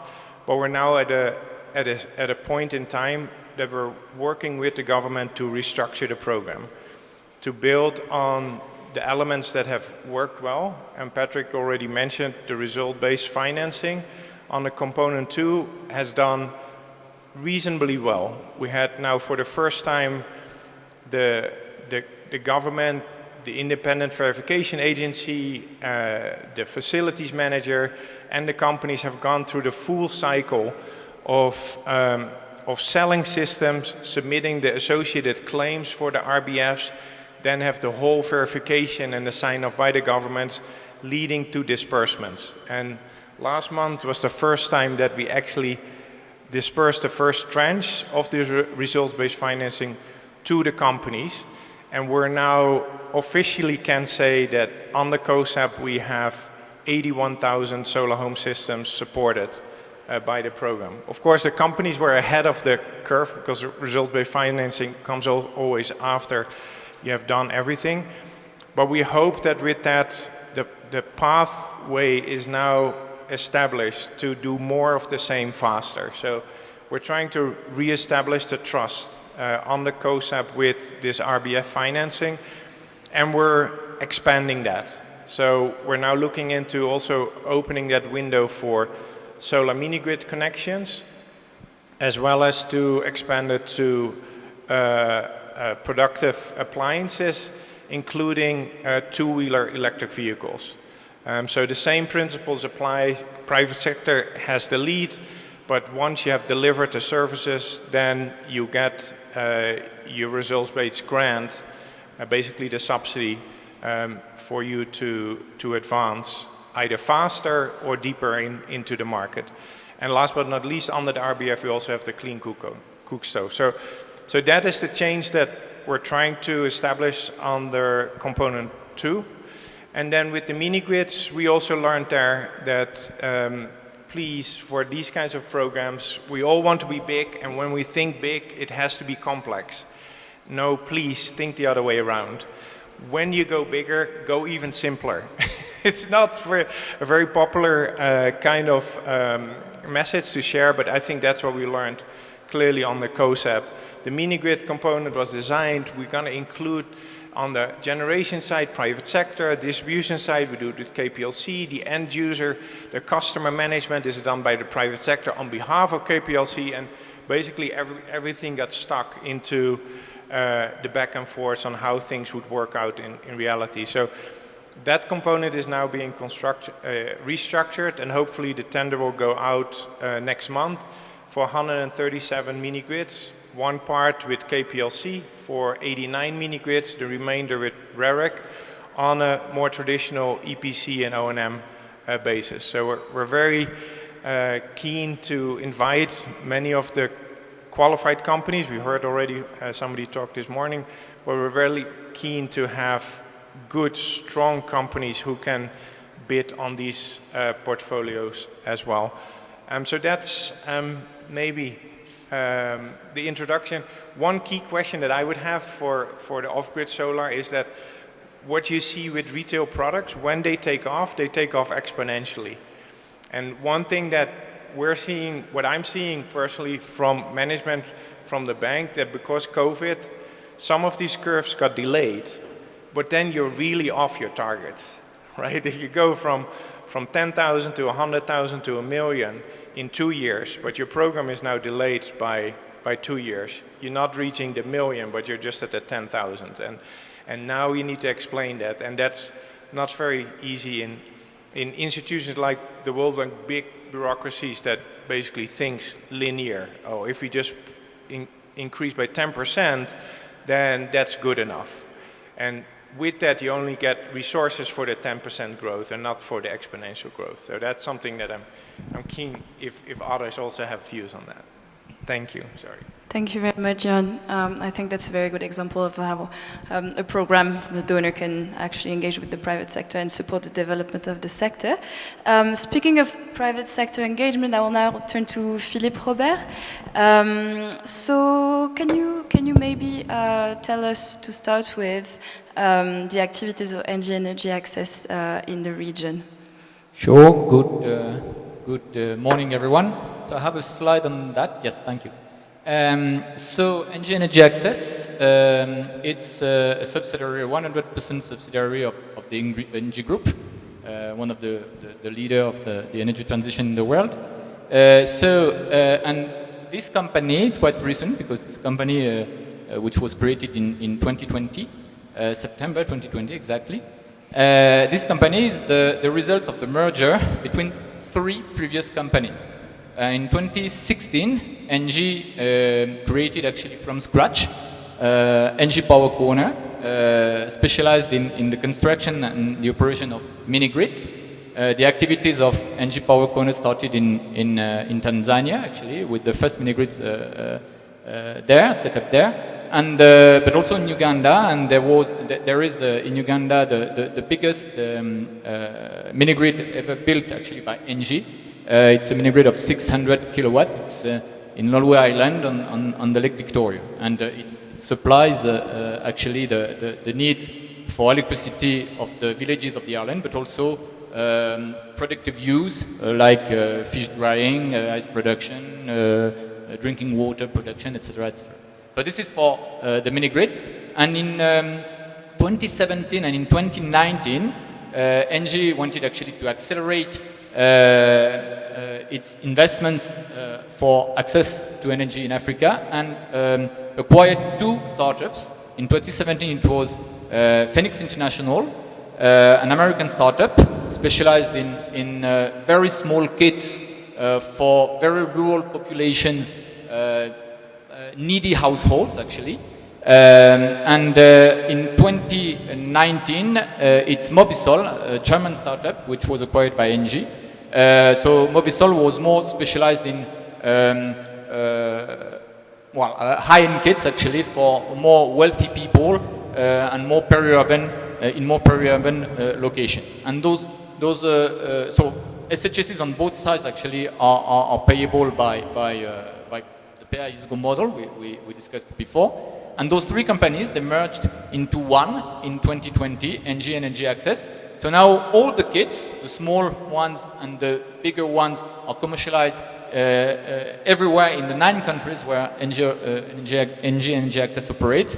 So there's Uganda, the birthplace of Phoenix International. There's Mozambique, Zambia, and Côte d'Ivoire, Benin, and Nigeria. These were actually the countries in which actually Phoenix used to operate. And for Mobisol, the ex-Mobisol countries are Rwanda, Tanzania, and Kenya. Just a few figures. So in Uganda, it's the birthplace of Phoenix International. So domination of the small kits, 700,000 customers already in this country. And we have started 1 year ago to commercialize in this country. So yes, you have on this slide the product range. We have started 1 year ago actually to commercialize the bigger kits. And in Rwanda and Kenya respectively, you have 68,000 customers in Rwanda, among which 44,000 large systems. And in Kenya, it's roughly 30,000 customers with 25,000 large systems. So these are the main figures. Maybe the 2 main challenges we have to face. So I will first mention a structural one and a more cyclical one. The structural one is we have to face, like other solar companies, the lack of financial resources of our targeted populations to acquire the kit. And so it's really a main challenge, and this challenge actually has increased since the COVID-19 crisis, since the Ukrainian crisis actually. And the support of the donors actually is absolutely key to allow solar companies like ours to continue actually on proposing affordable prices, because otherwise the demand wouldn't be here actually. So yes, this is the first challenge we have to face. The second challenge is a more cyclical one. It's related to the COVID-19 crisis and the Ukrainian crisis. Those 2 crises are, so the first one has significantly impacted the cost of the kits that are for our company made in China. So the components, the price of the components have increased. The delivery cost of the kits to the countries have increased also. So this actually weigh a lot on the margins for the companies. The second crisis, the Ukrainian crisis, due to the galloping inflation actually, has had an impact, a huge impact actually on the purchasing power of the households, which actually limit their capacity to buy kits. So it's cyclical. It's a cyclical challenge. Unfortunately, it lasts. So I hope that we will see better forecast for the upcoming months. I will just jump on what you were saying. How do you adapt to these challenges, and how and do you feel that there is a difference depending on the countries where this crisis has had most impacts? Do you see any differences? Actually, yes, there are differences among the countries. So Uganda faced the worst lockdown in the world. So it's not. I think you know that it was not the total lockdown during 2 2 years, but it was total lockdowns, then curfews, and it lasted 2 years. I used to be in Benin before joining Uganda 6 months ago. In Benin, very different. We had only 2 months and a half of lockdown. So yes, in Benin, finally, people there less suffered actually from the lockdown. And yes, the situation of the solar industry in Benin is more flourishing than in Uganda. What is encouraging is that since the lockdown is over in Uganda, we have seen that the sales have picked up again, which is absolutely significant. And there are still a significant interest for our kits. So I think we can be optimistic, even if, yes, it will take time actually to recover from the crisis. And to completely answer to your question, we have, one of the main challenges, absolutely to be sure that the customers access energy independence as soon as possible. This is the mission actually of the company. Within energy access, actually, we try to be sure that our sales agents, the independent agents actually that are working for us, we have roughly 5,000 sales agents all across the continent, 1,000 in Uganda, and it's probably the same in Kenya and Rwanda. We try to ensure that those agents, they don't stop at the sale of the kit. They need actually to follow up their customers till the end of the loan, throughout his or her life actually, to be sure that the mission will be achieved at the end. That is to say, to be sure that they access energy independence. So this means that the way we remunerate those agents is based actually on selling, but also on following up the customer and make sure that those customers repair regularly to access energy independence as soon as possible. Yeah, very interesting. And that's a double advantage for you and for the customers to Absolutely. have this reliable. It's a win-win deal, actually. Yeah, exactly. So I'll now turn to you, Doreen. Thank you, Philippe. So usually better known for its, of course, activities in the oil and gas industry, Total Energy is also active in the solar off-grid sector. So maybe Doreen, as Philippe has done the same for energy access, just present us your activities in the sector, give us several figures in the country of your interventions. All right. Thank you, Julie. So my name is Doreen. I am the Access to Energy Business Developer for the East Africa region as well as the Southern Africa region. One of the questions that I've received during the tea break is the people are surprised that Total is in this space as well. And yes, it's true. We are, as an organization, are a multi-energy organization. And recently with a very specific focus on providing renewable energy solutions. So when we narrow down here in Kenya, we have a little bit over 230 service stations. And so the connection that we are putting with renewable energy, first of all, is to really try and leverage the existing infrastructure that we already have. So one of the ways that we have done this, and I'm really happy that we had this discussion around mini-grids, was the solarization project that has been undertaken by Total to solarize all the service stations in the country. So, so far we've been able to solarize over 100 service stations. So 50% of our 230 service stations are solarized, which means they have solar panels and they are running on solar energy. We have seen energy savings of up to 40% at the activities of the service stations. Now, when we move further afield, in the space of the access to energy, we have also a very robust product line in the OGS, off-grid solar space. We intend, and we are currently marketing our products, of course, through our service stations, but we are also looking for partners in the distribution spaces in Kenya, Uganda, and Tanzania, as well as the entire Southern Africa region. Lastly, I would like to say that we've had quite a bit of success in the humanitarian sector. We've managed to work very closely with UNHCR, for example, in donation of kits, in in areas that require emergency response, such as Pakistan, Ukraine, and of course the various areas in Africa, and specifically in Tigray. Our presence is also visible in Kakuma and Bidibidi in Uganda. So just to give you a brief history of the activities that we've been doing, specifically in the energy access space, our history runs a little bit longer, 12 years now that we have been in this space. So far, we have managed to impact, with our energy products, we've managed to impact 20 million people across the world. And recently in Kenya, we hit a milestone of marketing 500,000 solar home system and solar kits.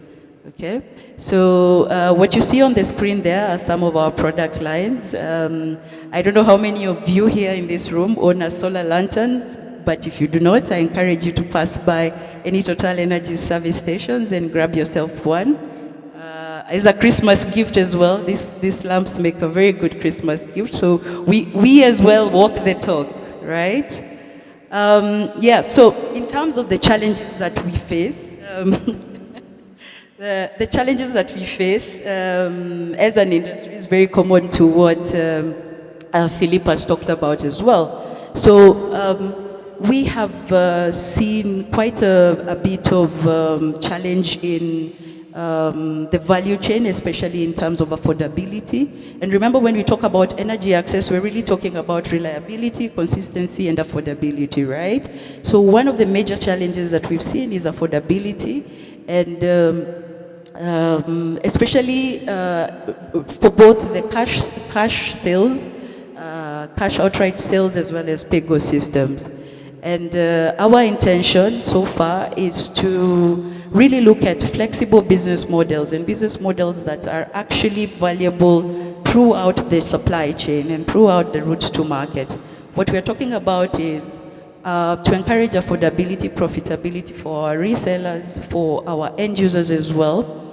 We have collaborated with financial institutions in Kenya and Uganda to assist in this challenge of affordability as well. One of the major sector players that we have collaborated with is Equity Group Foundation, where we work very closely together with their eco-motor loans that are able to reach the very last mile of this country. Another point that I would like us to mention is there was a lady that asked the question around training.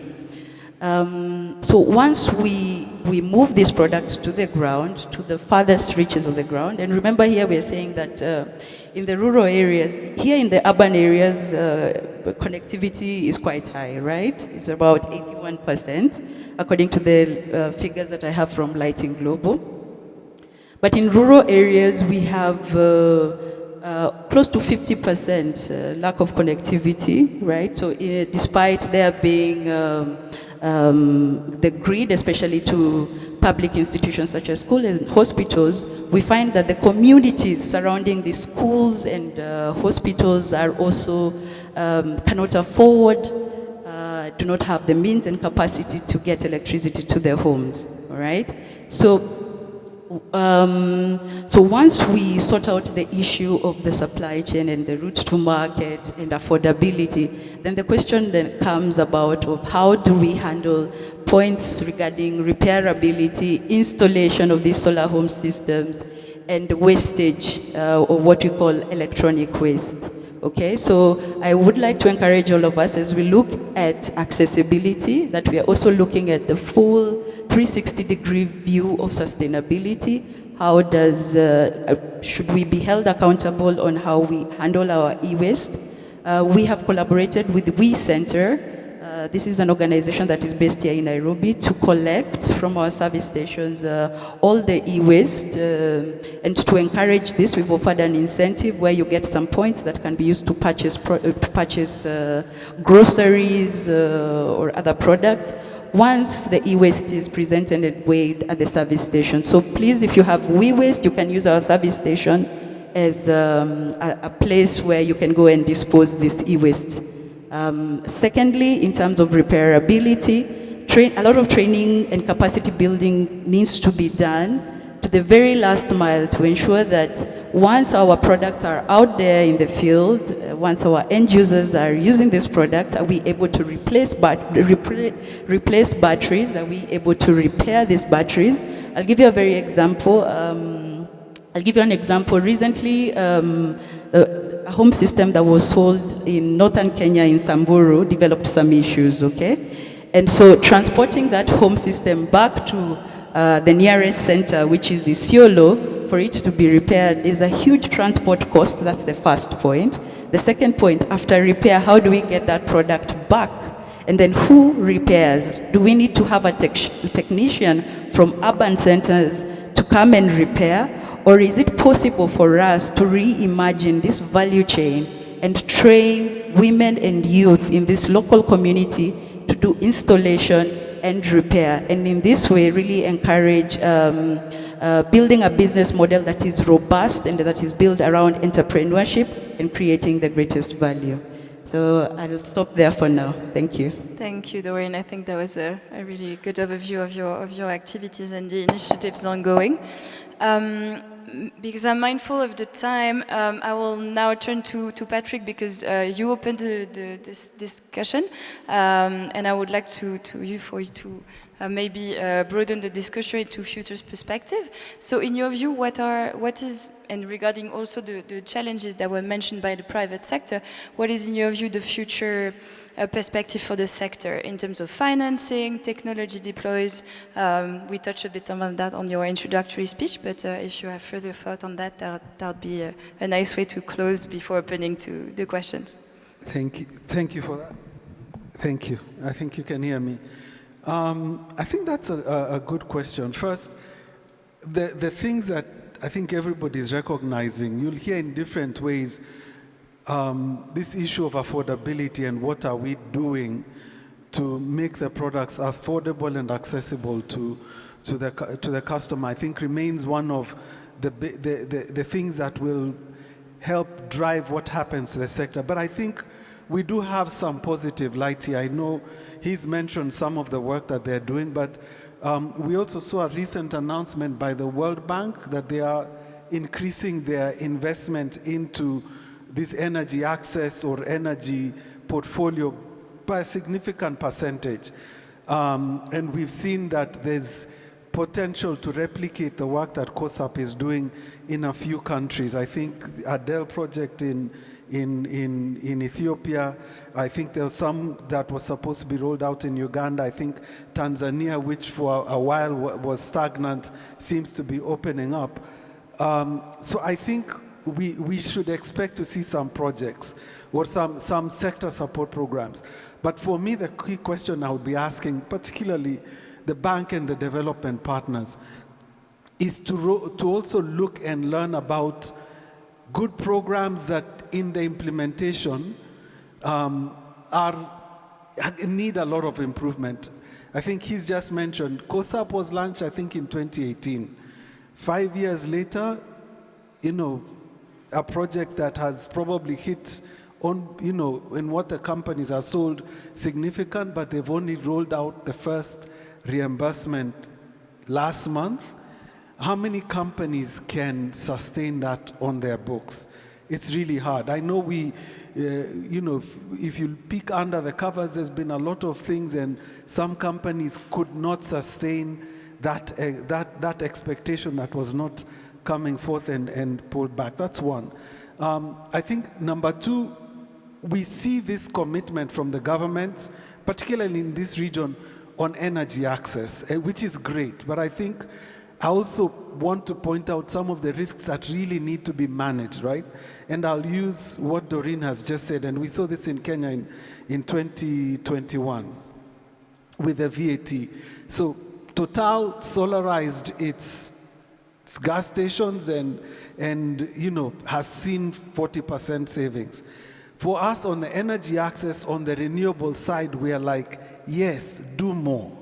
But somebody somewhere is seeing this is undermining the national utility and creating those pressures. And in 2021, we saw the introduction of VAT on the sector, which completely hurt everybody because of this this disconnect. And I think the risks of policy misalignment, we keep seeing we're moving forward, then something happens that really takes us back.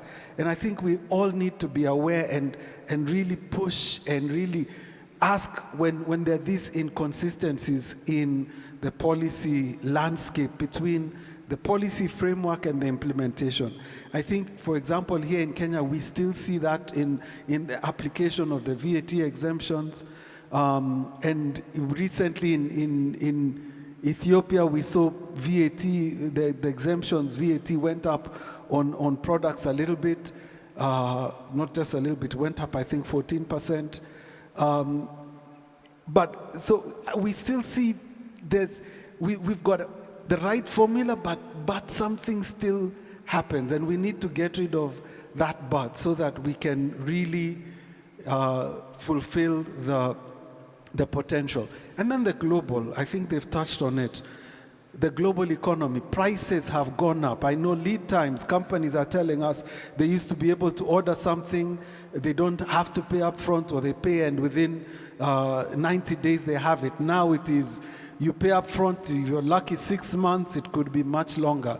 You used to be able to ship container from China, $3,000 here, now it's gone up significantly. All these things are going up. Cost of living, we've seen transportation, fuel costs, all this is going.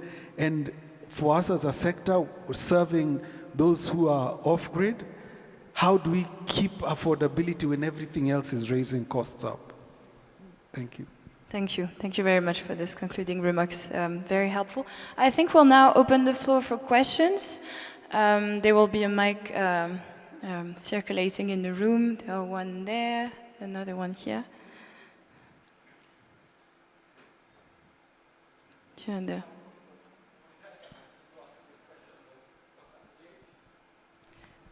No.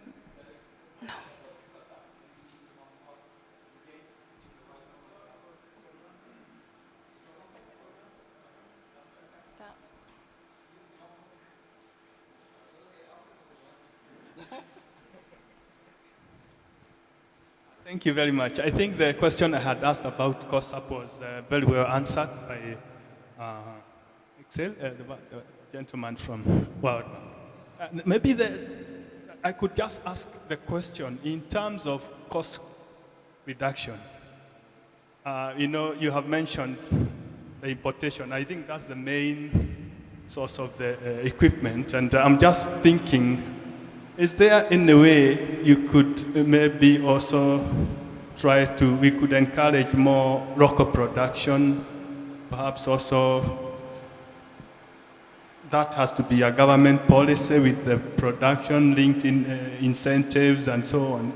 I believe that could go along with perhaps to support the companies which are already locally available and producing solar panel modules and so on. Do you think this could be one way? Maybe Patrick, you want to answer, or maybe I can start that. So we've tried to look at the local production issue for our sector, and I think we have to challenge some assumptions. Essentially in terms of the cost or the competitiveness for manufacturing. And I think for us, if we are serious about local content, local manufacturing, then we have to also challenge the government. You talked about production link incentives and all the stakeholders to be serious about making it competitive, because otherwise what you're doing is essentially creating an ecosystem that protects the local production but only increases costs. I think that's a fact. We've not seen, anyway, in our space for now, because the sector would still be expected to be dependent on full imported components. So you'd only be in assembly. I think there was one manufacturer that used to make panels here is no longer manufacturing. And then we are also asking everybody to look at the economic impact on the sector, not just on production. Because even you talk to most of our members, very few of them actually manufacture, and the share of manufacturing jobs in the organizations is really small. It may be 15% or something.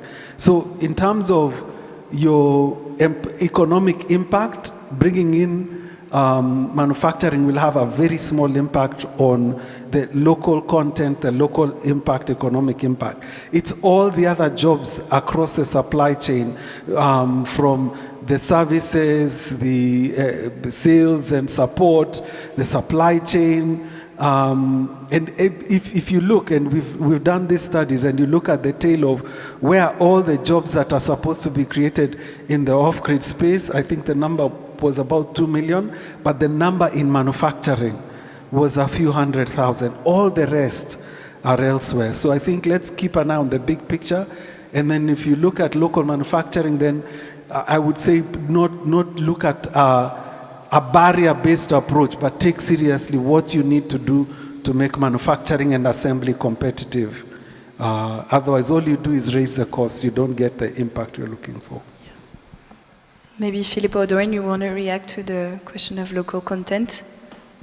Oh, John, go ahead. Yes, of course. Just to say something on the local manufacturing, I do think that there is opportunity. Maybe not just on the hardcore production of panels and the kits in itself, but certainly on the assembly. And considering that you have close to 600 million people without access to proper electricity in Africa, is that the market is right under your feet. So I hear the questionnaire, and I also hear your answer, that there is a role to play for the government and maybe institutions like ourselves. Last week I visited the two-wheelers electric vehicle factory here, Rome, and they face the same questions, that you can import all of these electric vehicles from China, but can't we find a business model where basically some of the core components are produced elsewhere, but the assembly is done locally. And I think there's clear opening for that, and we're happy to also work with the partners on the COSA, but also wider in Kenya to see what can be done. While we are still on this question, maybe I can also ask the question of where you feel the second life products, if they actually fit in this model of local content, if you will. By second life, I mean reused, repaired and reused. Look at you, but anybody can answer. You're looking at me. Yeah, so I think from the bank's perspective, we always have great difficulties when it comes to second-hand equipment, simply from a quality perspective. So you won't see a large uptake of that on the World Bank supported programs, but there clearly is a role to play in the overall sector of that. And so maybe there's openings for technical assistance in the market. How can you ensure the technical of these equipments? Can you have a certification for that equipment? Can you have testing labs or so that the end user, once buying these products, also know that they're not buying something that will last for a month, but also has a certain quality assurance against that. Okay, perfect. Philippe, you wanted to contribute? Rapidly, because many things have already been said. Yes, I wanted actually to emphasize the necessity of closer relationships between donors, manufacturers, either local or not actually, and distributors and companies or integrated companies like ours, for example. Just an example, since the activities of ex-Phoenix International started in Uganda, that is to say 12 years ago, it's already been the third generation of entry-level kits that has been actually commercialized on the Ugandan market. and we have already started some talks with new manufacturers to elaborate the next generation, and well, the future generations are based on lower costs, so potentially lower customer prices also. So I think it's through partnerships between donors, other institutions, manufacturers that are actually keen on launching new products on the market, and companies like ours, that we can actually put a pressure on the prices. This is the first point I wanted to mention. And the second point, yes, I wanted to say that there's a market for second-hand kits.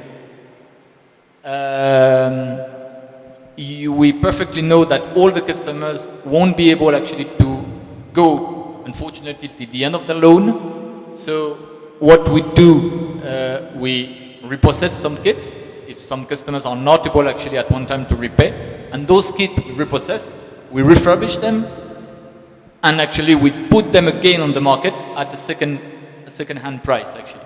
And I think first it's totally environmentally friendly, it's recycling, and secondly it's a way actually to offer to the customers products at a lower price. And well, we could debate about that, but it's not big. Well, the loan tenure is generally between 2 and 3 years. So when you repossess a kit at after 1 year or 2 years, I'm not sure that the kit is not able to function another period. You know, it's something actually that needs to be more studied, I think. Thank you. Do we have any more questions? I think person at the front.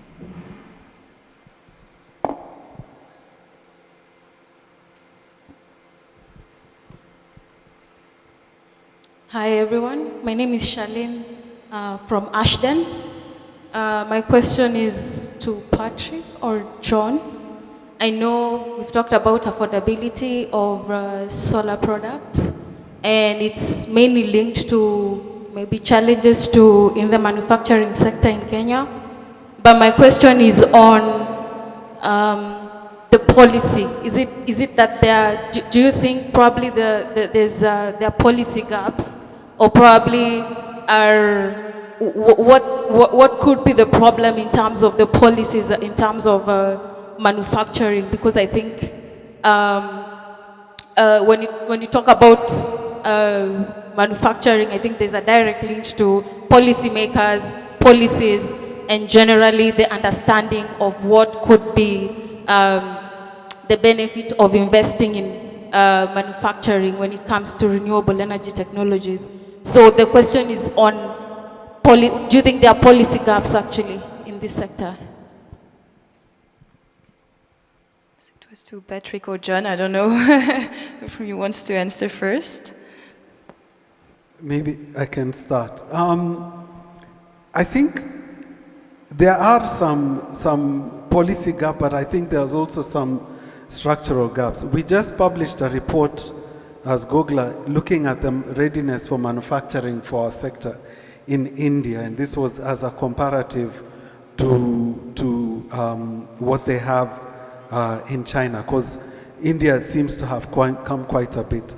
And as we talk to the companies that are looking to manufacture, right? So we saw, for example, that in India,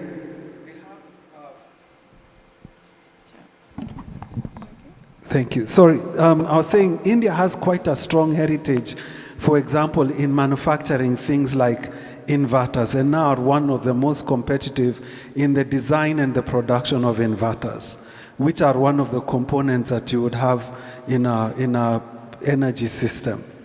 Secondly, when they compare 7 years ago to where they are now, the industry was saying, before in India, if you look at what goes into a solar home system, you've got the plastic, for example, housing. And 7 years ago, they didn't, the company doesn't have the capacity to manufacture everything. They look at suppliers. 7 years ago, they didn't have people who are making these molds and these products in the right quality, in the right time frame, and at the right price. And now it's evolved, and they are able to do that. the industry also, for example, will give examples that they're able to innovate and produce new products very quickly. For example, in China, if you need a new model of a product that you want to test out, and they're seeing this now in India, that your turnaround time from design to production, you can design something, you get a prototype of the computer board done, you get the housing board molded, and you can almost have it in the field within 30 and 45 days. You validate and you get it out. And all of those things add costs. And if we are to look at manufacturing in Kenya in the long run, and especially to keep up with the pace of innovation and things like that, you've got to ask, do we have that ecosystem that allows, if I need a board made, can I get it quickly, or do I have to order it, wait for either flight or wait for that, 3 to 6 months to come? If I need the housing pressed and molded, do I have that ecosystem that can produce those things in the right price, the right quantity? All of that goes to look at the competitiveness for manufacturing, specifically for our sector. And then there's everything else, the cost of production in terms of the cost of power, the taxes, the labor costs, all of those good things. And I think all of that will need to be looked at to say we are ready for manufacturing. I think that's what I would contextualize. Okay, perfect. Are there one more question there? He's been raising the hand for a long time. Can bring the mic. Short question, short answers, and then we'll move to the next panel. Okay, well. Yeah, thanks. My name is Daniel Kitwa, Greenmax Capital Group. We are fund manager and transaction advisor. Quick question on maybe to Philippe and probably Total on given you serve a broad base of customers, do you see an opportunity for cross-subsidization within your broad base of product portfolios, given that the discussion has been around affordability? And probably to John around the point on affordability, are we looking at expanding the sources of capital from a market development point of view? I think there was a discussion I was part of a week ago, and there was a call towards, say, for example, the manufacturing countries like China to play a role in enabling the market for their future customers. So maybe a question around how can we broaden the discussion around access to finance beyond the existing pool of donors which we all try to tap to. So a conversation around expanding the sources of capital. Thank you. Okay. Philippe, you want to go ahead? Oh, okay. Thank you for that question. So I'll just answer it from a private sector commercial perspective on your point around the cross-subsidization. So clearly, affordability becomes the #1 point of concern, and we have seen it on the ground. And as an organization, what we've tried to do is really work on just covering our marginal cost, right? And not necessarily, putting a focus on grand profitability, but on marginal cost. We are also looking at leveraging other clean cooking solutions to really package our products not only as lighting solutions, but also as solar lighting solutions and clean cooking solutions, so they come together as a package. But as you can see from my slide, one of the first points there that we've offered as a possible solution based on our experience on the ground has been the need to reimagine the business models that currently exist. The fact that it's not only a commercial engagement where we are suppliers and we are also collecting payment, but more so to focus on supplying quality products and bringing on board financial enablers, both large scale, what we call the big financial enablers, and smaller MFIs, bringing them on board negotiating agreements that are subsidized in terms of the cost of credit and subsidized by our organization with a very clear consciousness of reducing the end user cost for our products. So there is really a need for all of us to reimagine the kind of business models that we are working with, the value chain in its entirety, and to really, so that we can really offer the best price and reduce the cost and improve affordability. Thank you. Philippe, you want to? Very, very quick. Just to add something, an initiative we would like, so it's maybe already tried in other solar companies, so I would be keen actually on hearing from them. I know that there are some in the room, but to reduce actually, yes, the cost, the final cost for the customers, what we would like actually to experiment is flexible loans. We all know that, and it's not done, to be frank with you, at NG Energy Access for now. We all know that there are some periods during the year where harvests are there, where money is there, and where it's actually easier for the customers to repay. We all know that during the other periods during the year, it's more difficult. They are more struggling actually to repay because it's not the harvesting season, it's the So what we would like actually to test, it's one of our key projects actually for 2023, is to test flexible loans, so higher daily rates during the period when money is here, lower daily rates where when actually money is not here. And we think this would actually push the customers to access faster to energy independence. Yeah, very interesting initiative. Thank you, Philippe. I'm afraid we're going to have to close this panel discussion, but I encourage you to ask your question during the lunch that we'll have after our last panel discussion that will start now. I would like to thank all of our panelists, Doreen, Philippe, Patrick, and Jan, for your participation and your insightful intervention this morning. Thank you so much.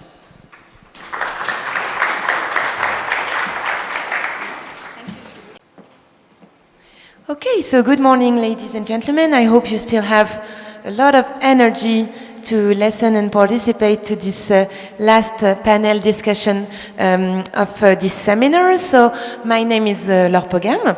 I'm the director of the French Chamber of Commerce, and we are delighted to partner with the French Embassy on this event and on today's seminar. So for this last session, we will go beyond energy and we will discuss decentralized solution for the provision of essential services. So indeed, beyond the mere access to electricity, the development of productive uses made possible by renewable energy solutions is a crucial issue. The productive use of energy typically refers to the type of energy demand that generates revenue, increases productivity, enhances the diversity, and creates economic value. So this can include the use of electricity for pumping or treating water, preserving and transforming agricultural produce, e-mobility, charging solutions, or powering health clinics, among other potential uses.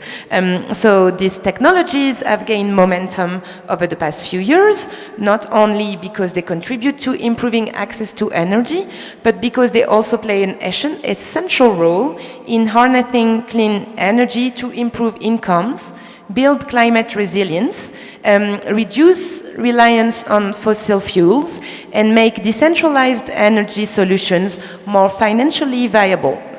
So overall, they are indeed a critical vector of social and economic development of rural and off-grid areas. So this is roughly what I would like to discuss in a few minutes with our four esteemed panelists. Beatrice Musioka, your chief economist at KenGen, welcome.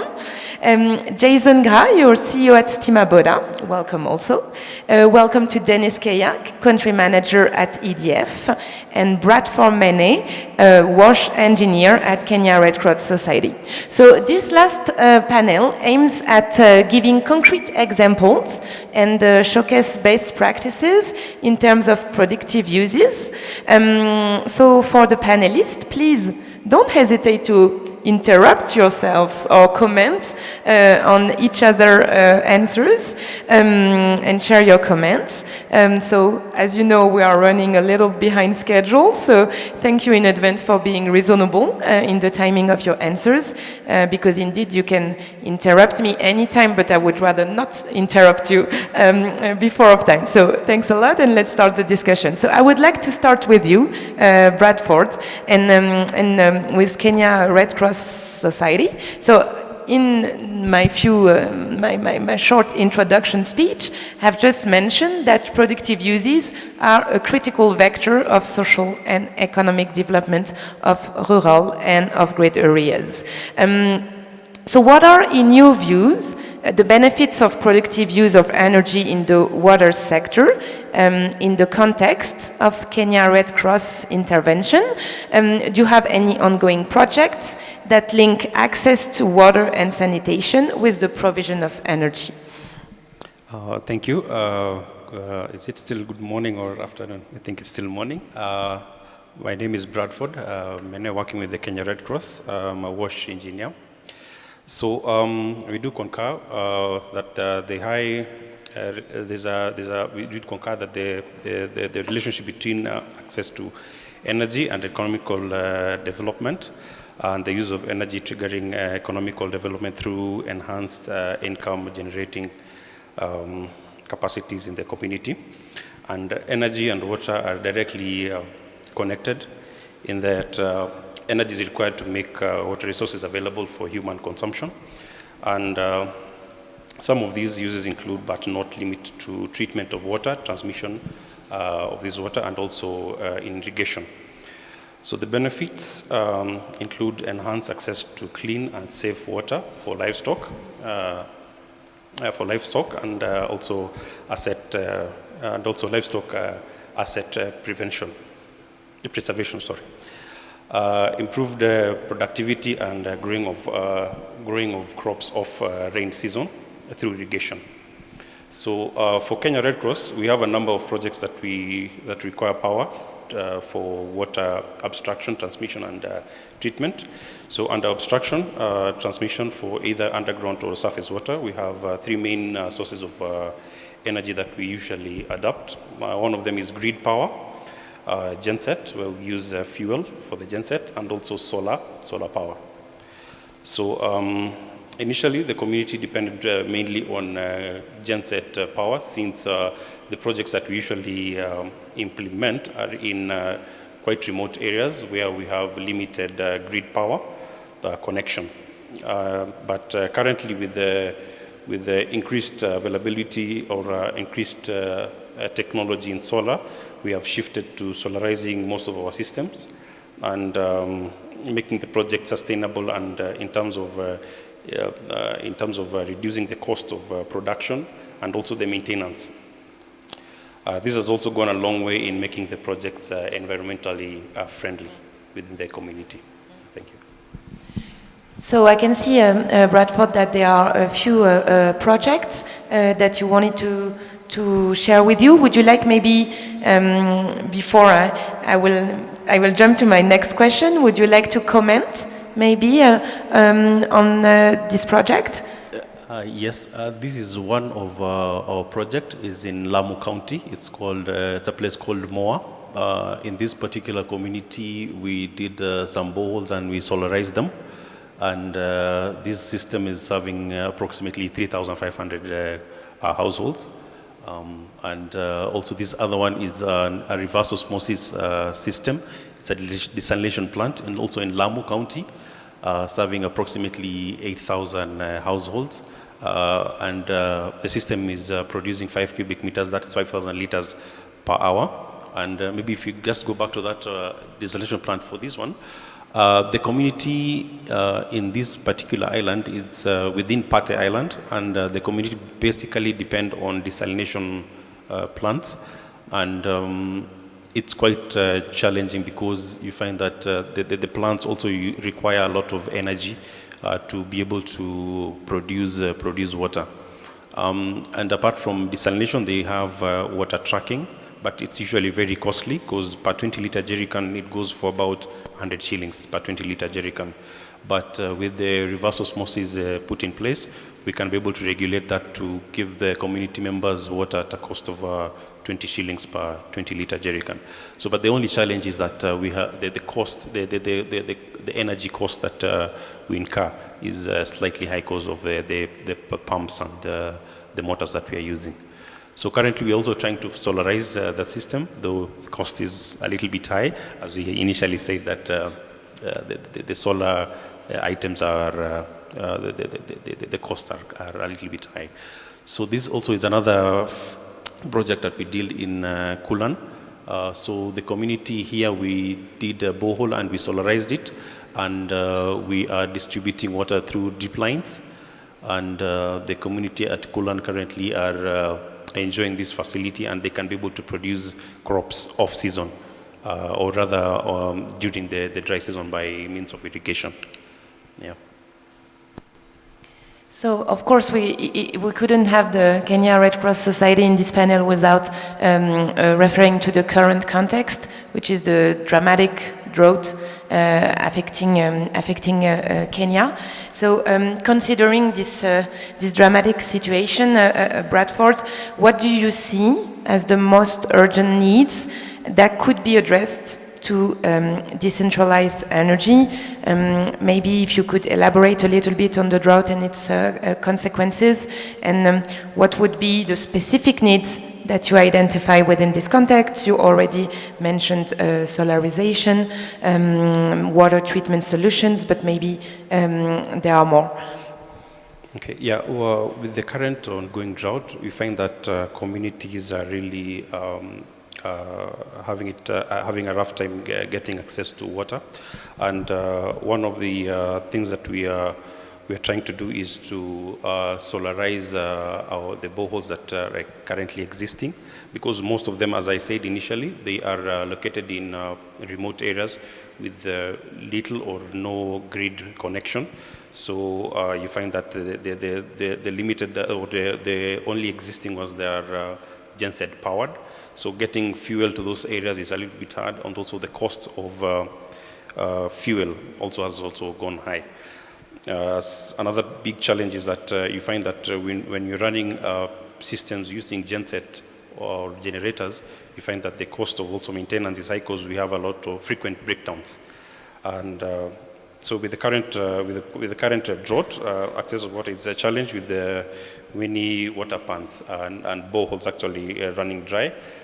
So increased the demands from livestock, and also the cost of purchasing of fuel has gone up. Population to operate the boreholes are also has also increased, and as we have said that if we manage to solarize these systems, we can be able to increase or rather avail this water to the communities at a moderate or affordable cost. Yeah, thank you. Thank you very much, Bradford. And I think this is a perfect, speaking of sustainable rural development through decentralized renewable energy solutions, is a good transition for me to move to private sector. And Dennis, you know that I'm looking at you. So yeah, I would like now to hear from Dennis Keya, who is the country manager for Kenya at EDF. So Dennis, in 2018, EDF has invested in Sun Culture. Sun Culture is a Kenyan-based technology company and a leader in solar water pumps and irrigation solutions for smallholder farmers. could you please elaborate a bit more on the activities of Sun Culture and its business model? How does it make its solutions affordable for low-income smallholder farmers? And does the company also face challenges in developing its activities in Kenya and the region? All right, thank you. So for those who know EDF, they know more about large energy installations from nuclear to hydro. But when you come to Africa, you can't ignore a certain section. And I think in the next map, which gives you what everybody has been talking about, the 600 or so unelectrified locations, basically population. And so EDF took an initiative not just Sun Culture, but also B-Box. And those are pay-as-you-go small kind of kits. And of course, Jeff there from B-Box. And I'm not sure if there's anybody from Sun Culture, but it's a pay-as-you-go kit, easy to acquire on a simple down payment, and then payments up to about 36 months to acquire this kit. So they typically power what a typical rural household would need in terms of use, charging the mobile phone. And nowadays it gives access to TVs, your radio, and on the solar pumping side, it actually supports smallholder farmers who own about an acre, half an acre, or less, to irrigate your land. So we have seen quite some good impact, especially those who acquired the kits, on the return on investment. However, also one of the issues, again, as has been highlighted in the previous discussions, was about affordability, repayment, and again, this is the kind of population that is impacted the most when it comes to COVID, when the economy is down. You agree as 36 months payment, but down 6 months, there's already challenges in repayment. So we had to actually rethink on partnerships, and this is where a lot of DFIs come in for affordable financing. We have tried to work with local authorities, county governments in some of these programs. I think they talked about the COSAP program, which is one of them. There's a component for solar home systems, and B-Box is a participant in that program. So those are the kind of challenges. But again, also you have to be at the customer's face. So what has happened is that we have had to take our repair locations closer to the customer. You will find repair areas in the rural areas where we are represented. And you have to provide flexible and maybe local financing as also other options. So that's about some of the systems that we have. What's not there is actually commercial and industrial systems where we are playing a big role. So what you've done in Sun Culture and B-Box, we have actually done an equity investment. We've also done acquisitions through Distributed Power Africa, formerly called Econet Wireless. We've got Monsef there in the back, who's the CEO of DPA. Last month, we launched the largest rooftop solar system at one of the manufacturing plants, which is a 4 megawatt system. And for manufacturers, it's a big market, because what happens is that you will have savings on the grid electricity. So we're able to offer tariffs that are below the Kenya Power tariffs. Not the same case in the solar home systems, because you don't compare the grid. It's about a system acquisition, it's a financial offer, it's also a technology offer. Thank you, Dennis, and thanks also for mentioning that there are representatives of B-Box, DPA, and Sun Culture as well in the room, and I would invite you to step in during the Q&A session if you want also to comment or to add something.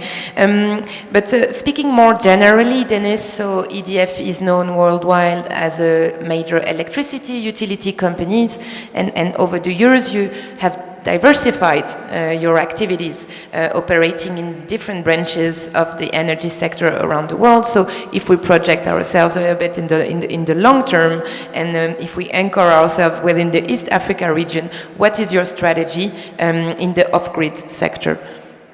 So in the off-grid sector in particular, the other area I've not touched on is mini-grids. We have an interest in mini-grids, none so far in Kenya, but we have had mini-grids in Senegal, in Zambia, and in all our projects we work with partners. So we'll work with the developers in the field, we'll work with the equity partners, the financial partners on the debt side. So our strategy in Kenya would be to look at mini grids as well, where we can add value as a player on the engineering side and also in the investment direction. We'll continue being strong in the solar home system space as well as the solar pumping direction. Of course, in the commercial industrial sector of solar, rooftop solar, we'll actually have quite an aggressive pipeline to electrify locations. Besides the manufacturing, we have actually rooftop solar systems in data centers, in health facilities. We have actually in hospitality. So that would continue to play in those sectors. What we're increasingly seeing right now is innovation. So we're looking at other technologies where we'll have microgrids supported by other technologies like small wind turbines. Green hydrogen is becoming a big play right now for storage. Again, also diversifying within those components is actually to see what value add can you put in the solar home system space. So for instance, you're now selling other products, LPG gas on a pay-as-you-go. You're finding the likes of e-mobility is becoming also a kind of diversified product. So you have to diversify your products to make it more attractive, but also to widen your offer to the customers. Thank you, Dennis. And so you mentioned e-mobility, and indeed, productive use of energy is not only essential in rural areas, but also in cities and urban settings. So now I would like to discuss with you, Jason, as the CEO and co-founder of Stima Boda. So the electric mobility sector, especially for motorbikes, is indeed one good example, considering that in Africa, correct me if I'm wrong, Jason, motorbikes account for more than 50% of all vehicles and are widely used as commercial taxis to transport goods and people. So could you please present the activities and the origin of your company Stima Boda? And could you also maybe get into more details and explain to us your battery swapping model? Yeah, sure. Thanks a lot for the introduction. So. Indeed, so we created the company Stima Boda a couple of years ago, looking at the situation on the continent, and we were figuring out electric mobility is just in its infancy here in East Africa, but despite this, the potential for it is tremendous.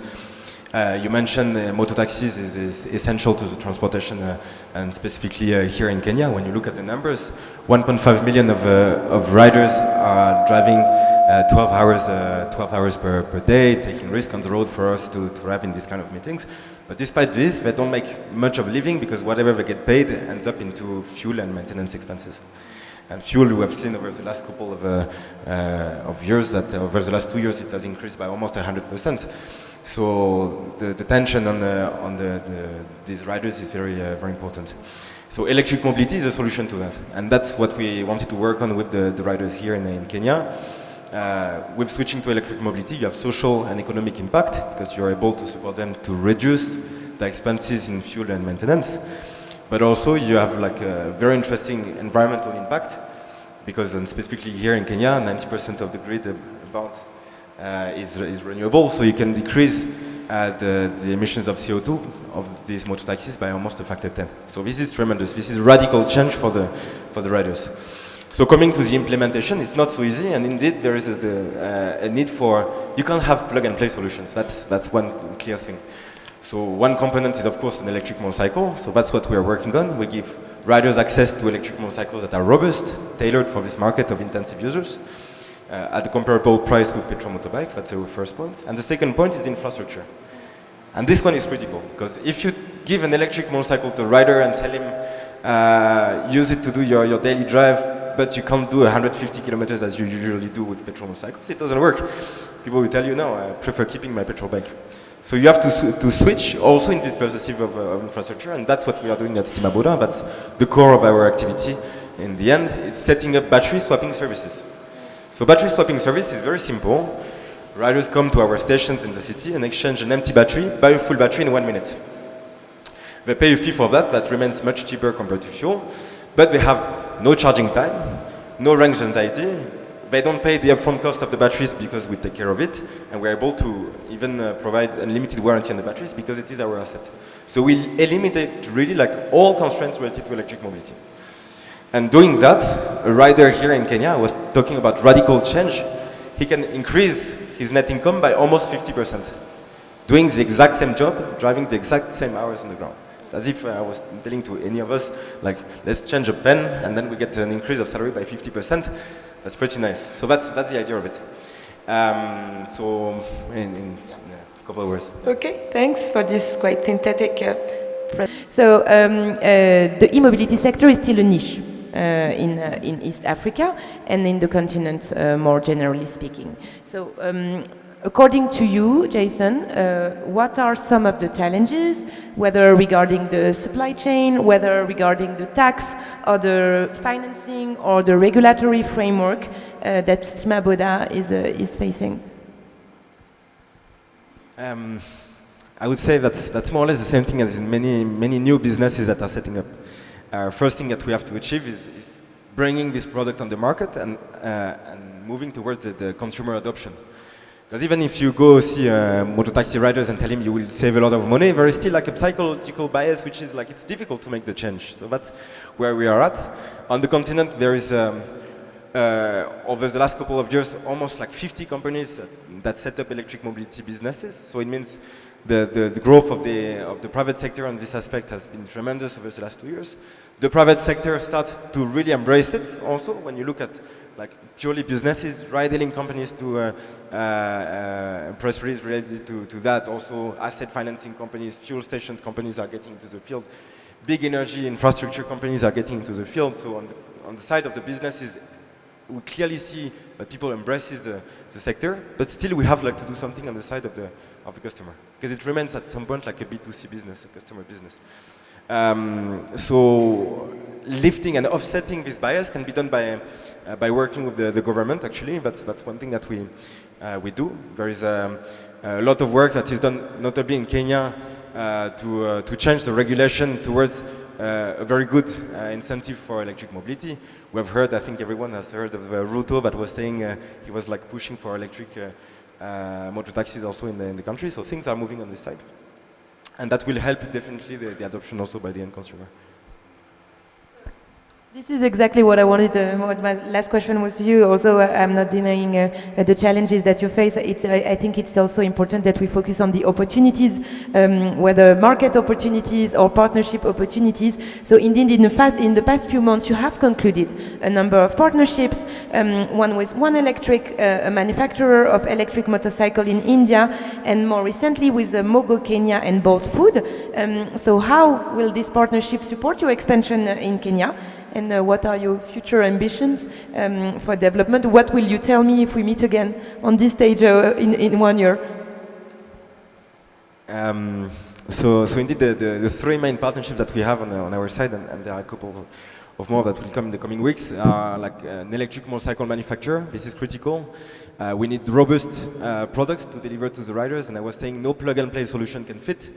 So having a company that has the capacity to serve the market is critical. We are not automotive engineers. We are all energy engineers into this company. That's the first thing. Mogo Finance is one of the asset financing leaders for motor taxis in East Africa, and they are supporting to solve the question of affordability that we were talking in the previous discussion, saying riders will be able to access these motorcycles by paying slowly by slowly, day by day, their motorcycle. And the last actor that has joined this partnership platform is Bolt. So Bolt Food has announced that they wanted to transition their whole fleet of motorcycles toward electric mobility in the future, and this is something that we want to support them with, and so we have like strong partnerships on these things. In terms of expansion, when we look at the potential on the continent, there are 1.5 million riders in Kenya, but 20 million riders that could benefit from electric mobility on the whole continent. So we know it's something that is impossible to, like a challenge that is not possible to take on by yourself. You need to build partnerships, and this is what we do. So we are supporting companies also in other countries by leveraging the technologies that we develop. to adapt and replicate the models that we have for the ground here. Notably in Nigeria, we have like on-field trials that are starting there, and we have initiated partnerships in 6 other countries. What we say is we are not in competition with other electric mobility companies. We are supporting them to achieve the growth and to have like good technologies to be able to move forward quicker, to avoid that the same mistakes that are done here are done also in other countries and other markets. So I hope to be able to support more entrepreneurs on the continent in the future as well. Thank you very much, Jason. So we've heard from the NGOs and humanitarian action prospect, from a world leader perspective, or a soon-to-be world leader perspective. And now to close this conversation, I would like to hear from you, Beatrice. So Beatrice Musyoka, you're chief economist at KenGen, or Kenya Electricity Generating Company. KenGen has recently shown an interest in developing productive uses of electricity. So could you maybe tell us a bit more, explain to us how you intervene in this segment, and how does it complement KenGen's historic activities? And I would particularly like to know a bit more about your ongoing project in the e-mobility sector, or the green hydrogen sector. Thank you very much. My name is Beatrice Musyoka.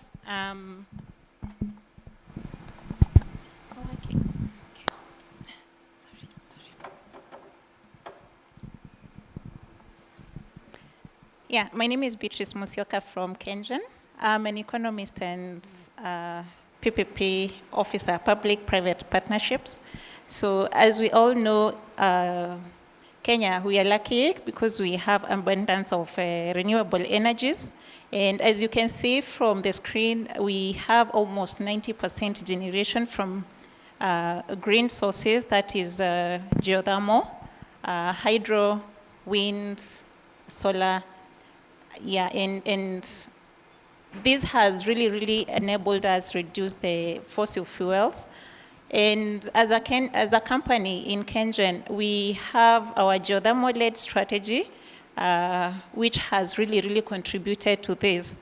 Over the last few years, over 10 years, we've been on a very aggressive development of of geothermal energy, that is in Olkaria, in Nakuru County.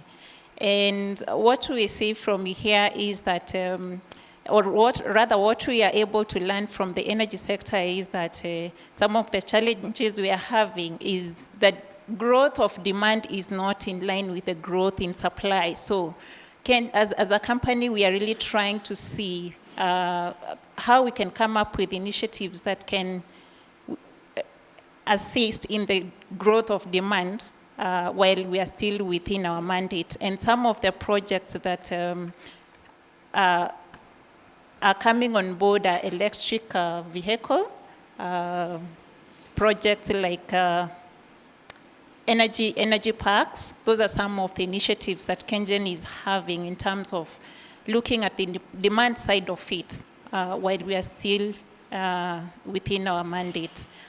We are also having a project on the green hydrogen that is in Olkaria. What we are planning to do is that you realize that because of so much baseload capacity, we are having geothermal steam being vented. So it is really too much wastage. So KenGen, through its own innovative ways, we are trying to figure out how can we address these challenges. And one of the projects that we are looking at is development of green hydrogen. So we are doing a 5 megawatt pilot plant, which probably we will use it to develop production of ammonia. As you can see from the slide, we are having a lot of emissions. And we are also trying to look at how we can contribute to economic and environmental sustainability. That was in the previous slide. And some of these things, we are looking at how we can partner with agriculture sector, the transport sector. For example, the e-mobility comes in the transport sector, but you see now we also have an interest. So we have to do a lot of collaboration within these other sectors. We have to do a lot of talking within the other sectors so that we can achieve all this. Thank you. Thank you. So you're mentioning that you want to discuss with also all the stakeholders and also collaborate with the private sector. So could you please elaborate a little bit on that? What would be the models for these partnerships and collaboration with private sector? Yeah, there are two forms of partnerships. There is the public-public partnership, that is what I've just talked about, talking with other ministries, Ministry of Transport, Ministry of Agriculture, Ministry of Industrialization, because we need to come up with strategies that work for all of us. If it is transport, we need to know how many vehicles is transport sector planning, and what are the strategies that transport sector has put in place so that we are in sync. And the other form of partnership is in terms of the private partnerships. Of course, you see these are new technologies, and mostly they'll come around with the need for capacity building, new equipment, new vehicles, and all that. So the private participation is also very critical when it comes to that. But in KenGen, what we usually do, we actually invite even unsolicited proposals. We are very open to the private proposals. So you come, bring your proposals on the table, we discuss and see what we can do. The involvement of the private sector will be dependent on what solution are you trying to provide, what solution are we bringing, and what value it creates to the public sector. Thank you. Thanks. And it's a little bit the same question as for Dennis from EDF. So if we project ourselves in the long run and in the long term, so what is KenGen's strategy with regards to development of productive uses of energy?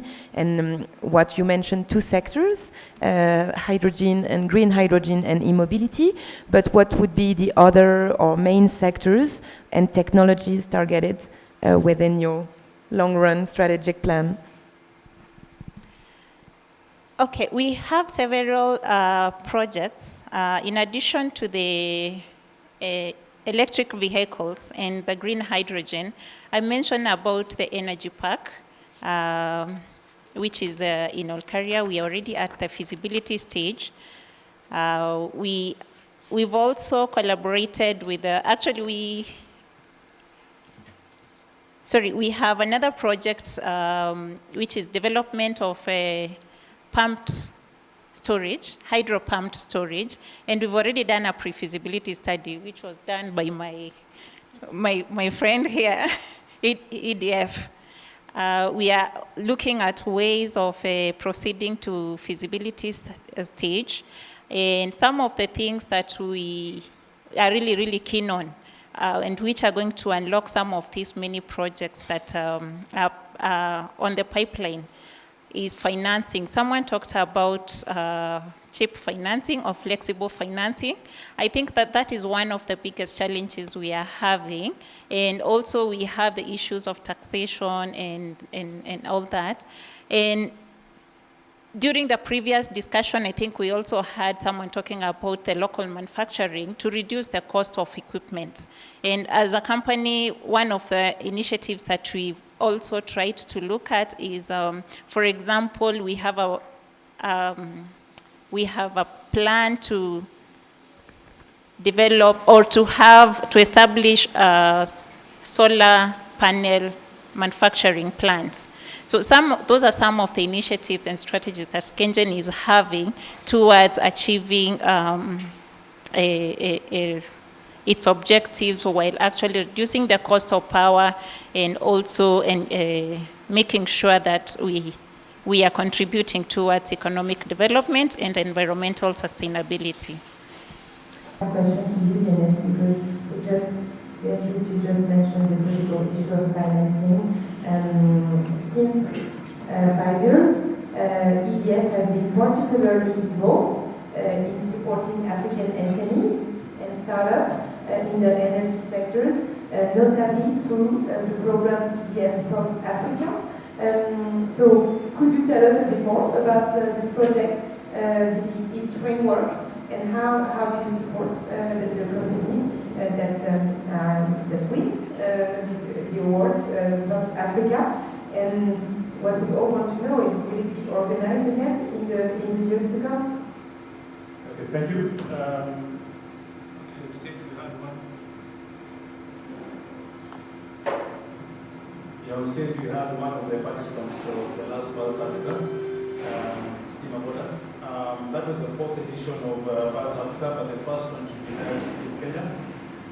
There have been 2 other Kenyan winners in the Pulse Africa event. I think the first Pulse Africa had a company called Savannah Circuit, which had technology on milk cooling and storage, which starts from food security. Then the previous one was Hydrobox. So we're looking at possibly a Pulse Africa event sometime in the future. Nobody is confirmed yet. But just to give the audience a bit of what Pulse Africa is, Pulse Africa is a competition that attracts startups and SMEs and supports startups and SMEs. We are, I think, over 500 applicants in Africa, and in 7 countries we had the events, although the applicants were from about 26 countries. And in this competition, the winners get to come to Paris, winners of each country, take up part in the competition, and the winner is supported through R&D support and taking them to market, helping them go to market.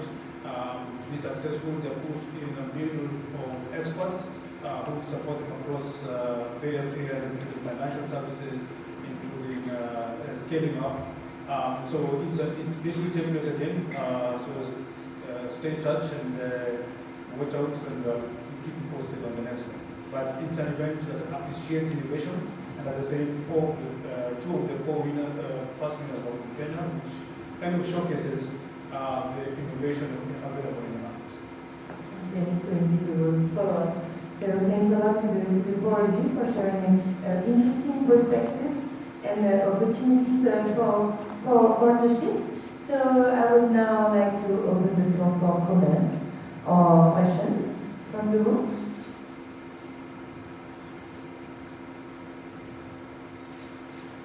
So if you don't mind limiting just yourself to 1 question, so we can take as many as possible.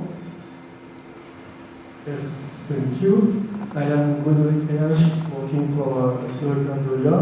I have a question for Kenjen and Mushoka. Actually, we prepared last year a feasibility study regarding the solid waste to energy. And I would like just to know if if Kenjen is still interested in such solutions, or you consider that maybe not enough sustainable enough financial investment. Thank you. Yeah, thank you. Yes, we are very much interested.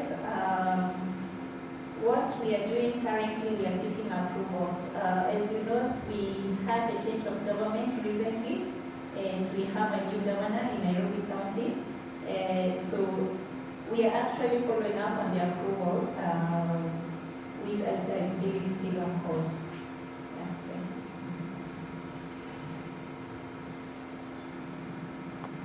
Any other questions?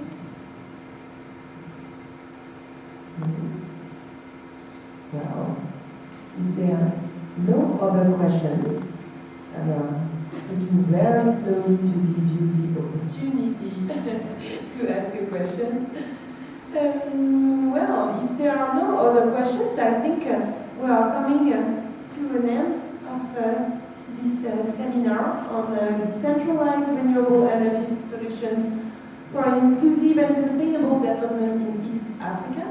So I would like to thank the French Embassy for initiating facilitating these discussions, and especially Julie Trognon for coordinating the whole event, and Mathieu Papier as well. For us at the French Chamber, we were delighted that you picked us as partners to work with you on this. I would like, of course, to thank all panelists.